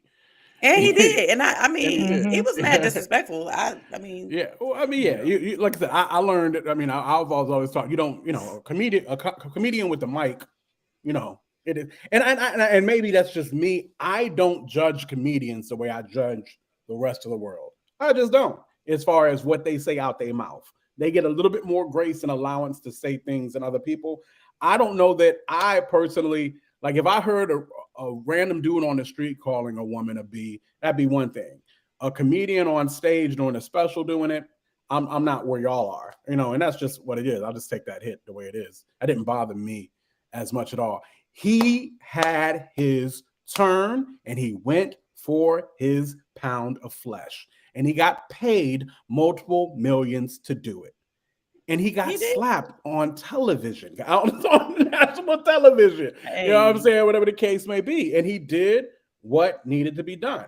So that's, that's what it is. And Kiara, I said that last year. I said, had I been in Will's situation, I might have felt the pressures to do that as well. I don't know that. No, there's no way in the world I would have got up on stage and hit somebody. It wouldn't happen. That's just not me. That's a certain level of privilege, Kiara, that I don't operate in. Thinking that I can, in public on national TV, get up and hit somebody and not get locked up. Yeah. I don't. That's not a level of privilege that I understand. So I don't know that. But in the fact that Will got away with that is still amazing to me, right? Which is awesome. I'm glad he did get away with it in a sense. But no, I think Chris Rock went for his pound of flesh and he got it. I also think him being in Baltimore was definitely a low dig. It was also a very smart. I don't think it was smart. I don't think it was smart. I again, for me, I could have done this in New York, but no, I'm gonna go to your hometown. Right. Which again, who's from Baltimore? Jada. Really? I didn't know that. Yeah. Which again, so the issue is, the issue is weird. But the issue is him and Jada. There's an issue there.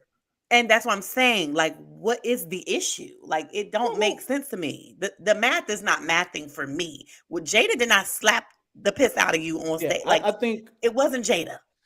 I think what is happening? I think it's obvious that there's some other stuff that has happened throughout the years between him and Jada. That is obvious, right? Not even him and Will. Him and Jada. And I think Will knows that too, which is why Will responded the way Will did. Because there's something going on between Chris and Jada. That's not I don't think that's hard to see. I mean, obviously we don't know exactly the details of all that went on, but it's obvious something's there to the point where Will Smith felt the need to get up and smack him in the face in national television. There's something going on there. Something's been going on there. You know what I'm saying? Between them two. So, and Chris even went on his tirade about how he loved and rooted for Will Smith and yada, yada, yada. But, you know, he went on that. So there's something obviously between Chris and Jada. What that is, I don't know. Don't have a clue. Don't idea. I'm not going to try to understand something or try to figure out. What Jill, Chris did not lie on that stage. That man said, we have all been cheated on. But we ain't ever been cheated on. And it had the person that cheated sit us on TV and say, I cheated on you. How do you feel about that? That was funny. That's dysfunctional. Oh my God. I suck. How do you feel about that? Was hilarious to me. We have all said something about Jada's toxicity. I mean, okay. So now Jada's toxic? Of course. Who said she wasn't? Okay. All right. I just didn't know we were going to get here or not. I didn't know if we were going to get here to the fact that Jada's obviously. But that's not a part of the conversation, though. Like that's not a part of the conversation. She's still human, right? I mean, that ain't part of the conversation. For me, I'm like, the math just didn't math for me because I was like, why you ain't? You did. He talked about Will, but it was like something else with Jada. Like it was just a little extra. Yeah, there's something else going on between Chris and Jada. Now, I mean, it's like if he has a problem with her, like, okay, cool, but why does he constantly have to say, like, make these degrading remarks about her in public? Like, what's the purpose? All in the name of comedy? Like, that's a little bit.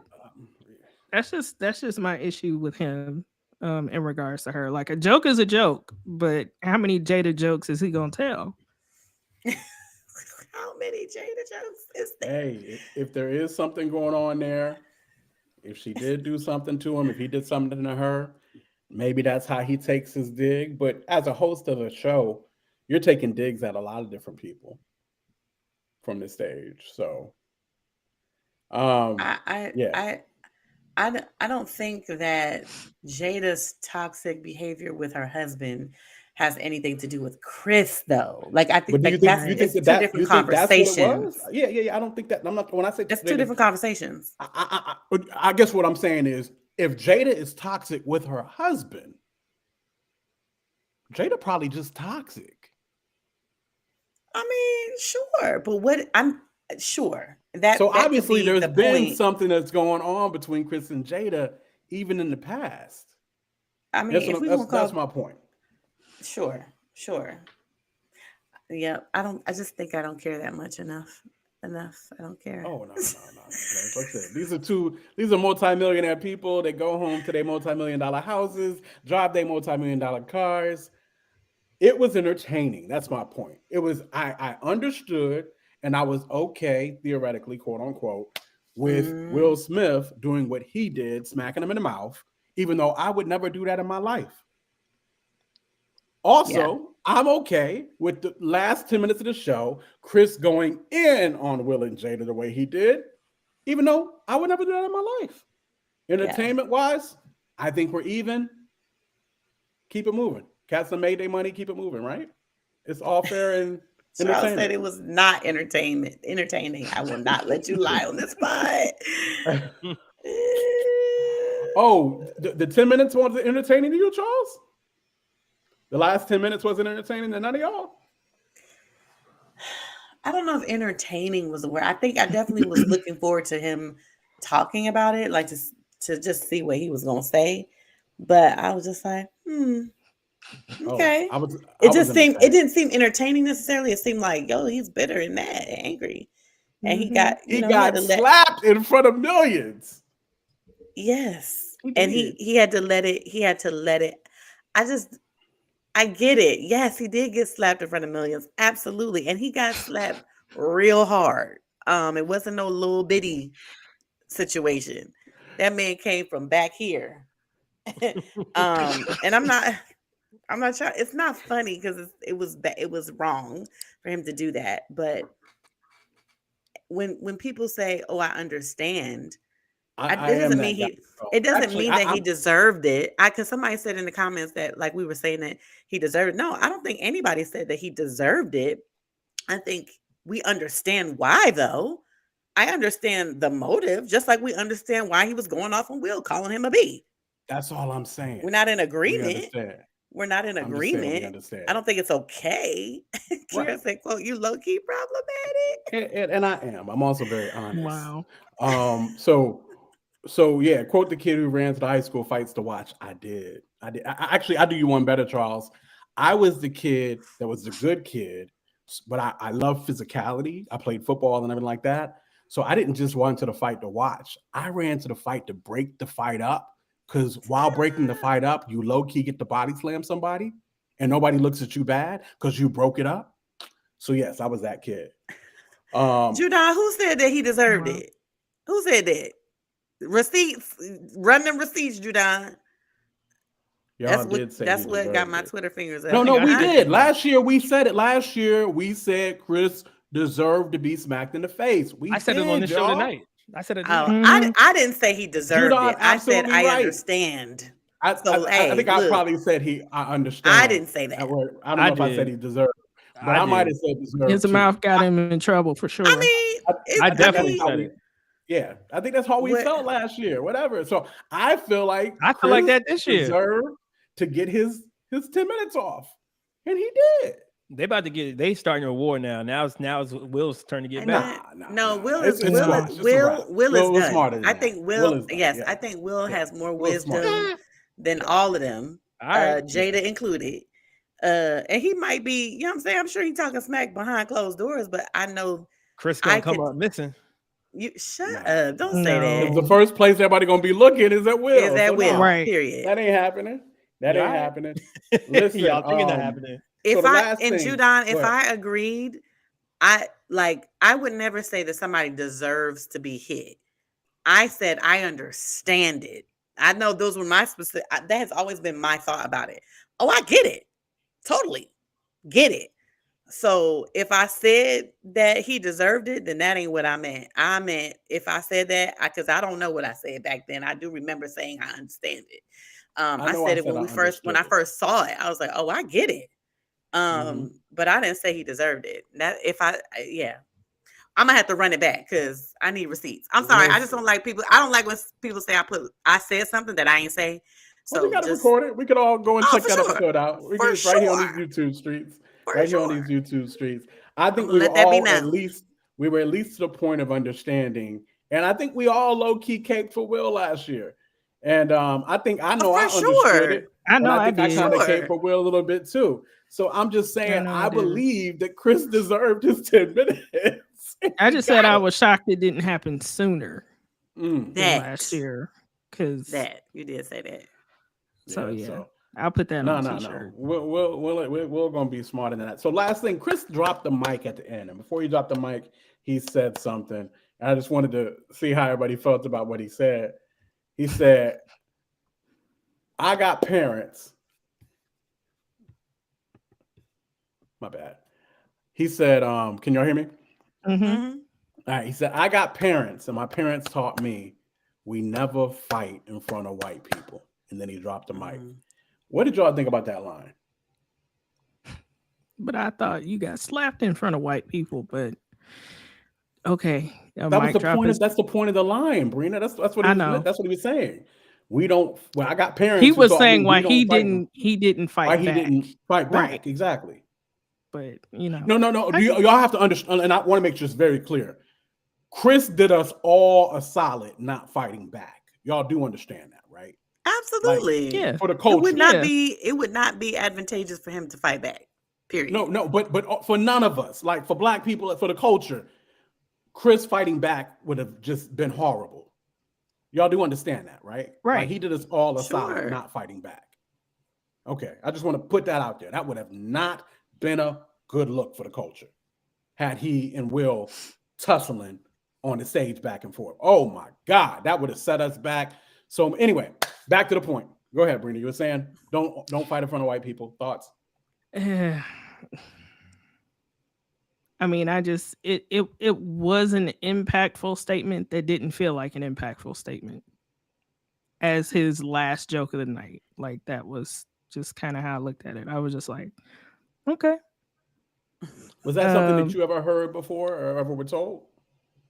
That's kind of like an unwritten rule. Like in settings like that, no, you don't want to walk up in there and just be completely ghetto and show your tail. Like, no. But I mean, something to that effect, yeah. But I agreed with what he said. But I mean, the whole situation is just Kira, I said what I said. All right, Trisha or light skin Corey? You call me light skin Corey for the first time since we started the podcast. Ever. First time ever. I literally had to read your name to make sure I didn't mess it up. That's why. That's funny. That's what happened. Trisha, go ahead. That's on Corey. Sorry, I'm tired. Nah, like it doesn't make sense to me. It's hypocritical. I feel like we can slander and joke and do all that in front of white people, but we can't fight in front of white people. Like, it's the same thing to me. So I didn't respect it. Okay. Were you ever told that, or did you ever hear that growing up at all? Nah. Me either. Okay. I never heard that. I'm not a fighter though, so my parents ain't have to tell me that. Yeah, same. Okay. True. And I agree. I think I mean, speaking verbally in a derogatory way, that's definitely fighting words. I mean, he called this man a B multiple times. Like, from in our culture, you call a man a B, at least to his face, problematic. Just problematic.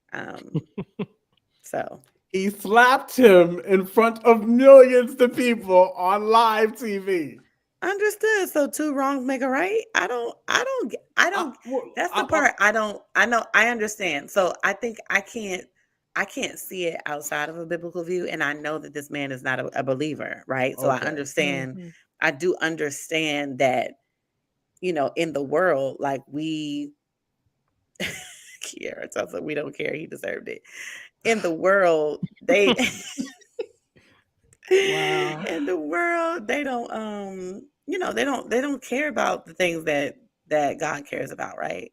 That Jesus specifically cares about. So I get that. And so I'm like fighting against like holding this man up to a biblical standard, but also like, dang, like even in the world though, there are certain moral principles that's like, dang, like, I get that, Charles. Two wrongs don't make a right, but we even know.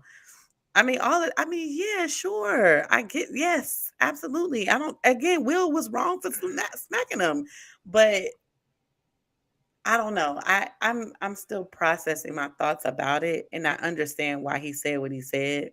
I just didn't think he was going to come for him in that way. I think I thought he was going, I don't know why I thought that. This is a comedy special, so it's like, of course he going to say what he want to say and get his lick back or whatever.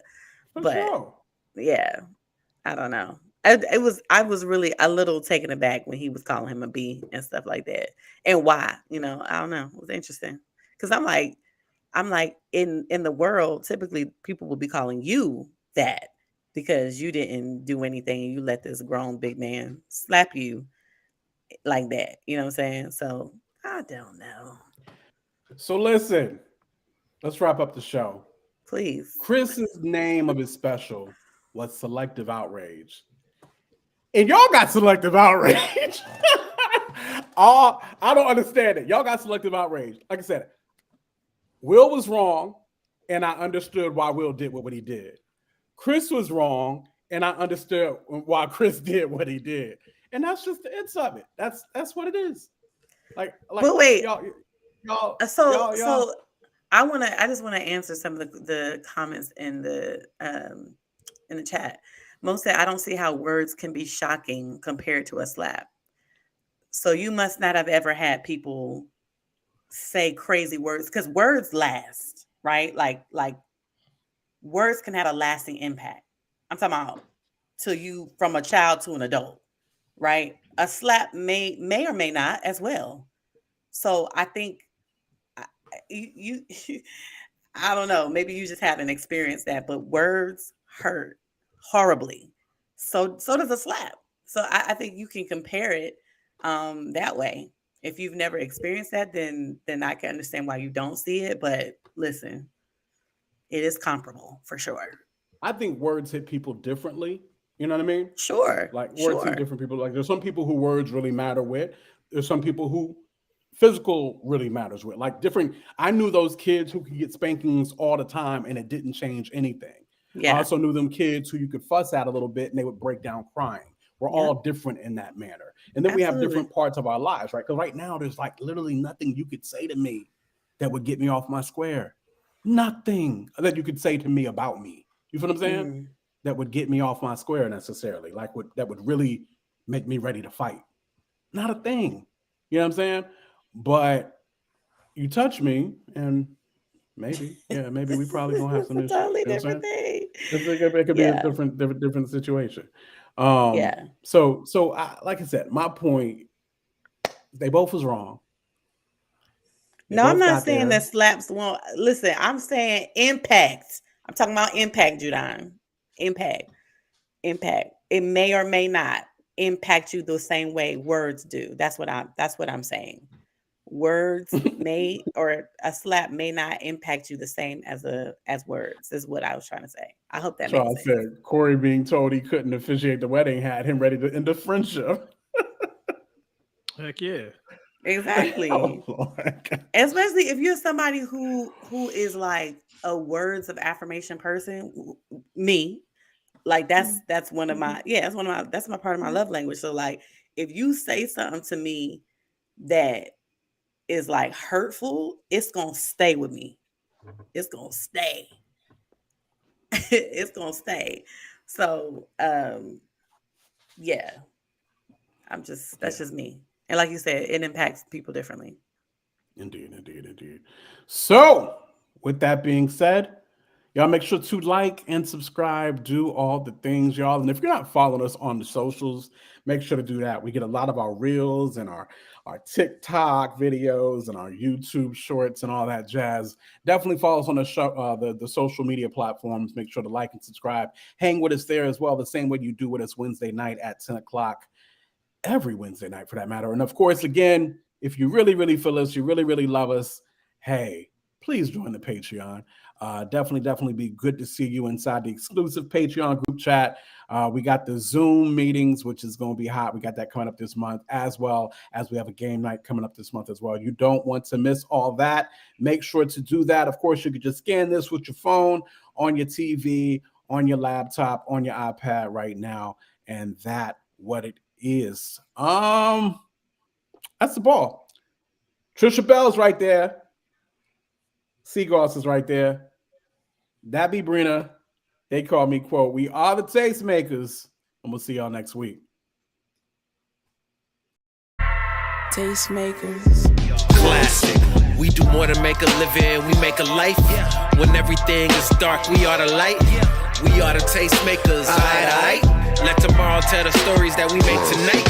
We do more than make a living, we make a life. When everything is dark, we are the light. We are the Tastemakers. Aight. Let tomorrow tell the stories that we make tonight.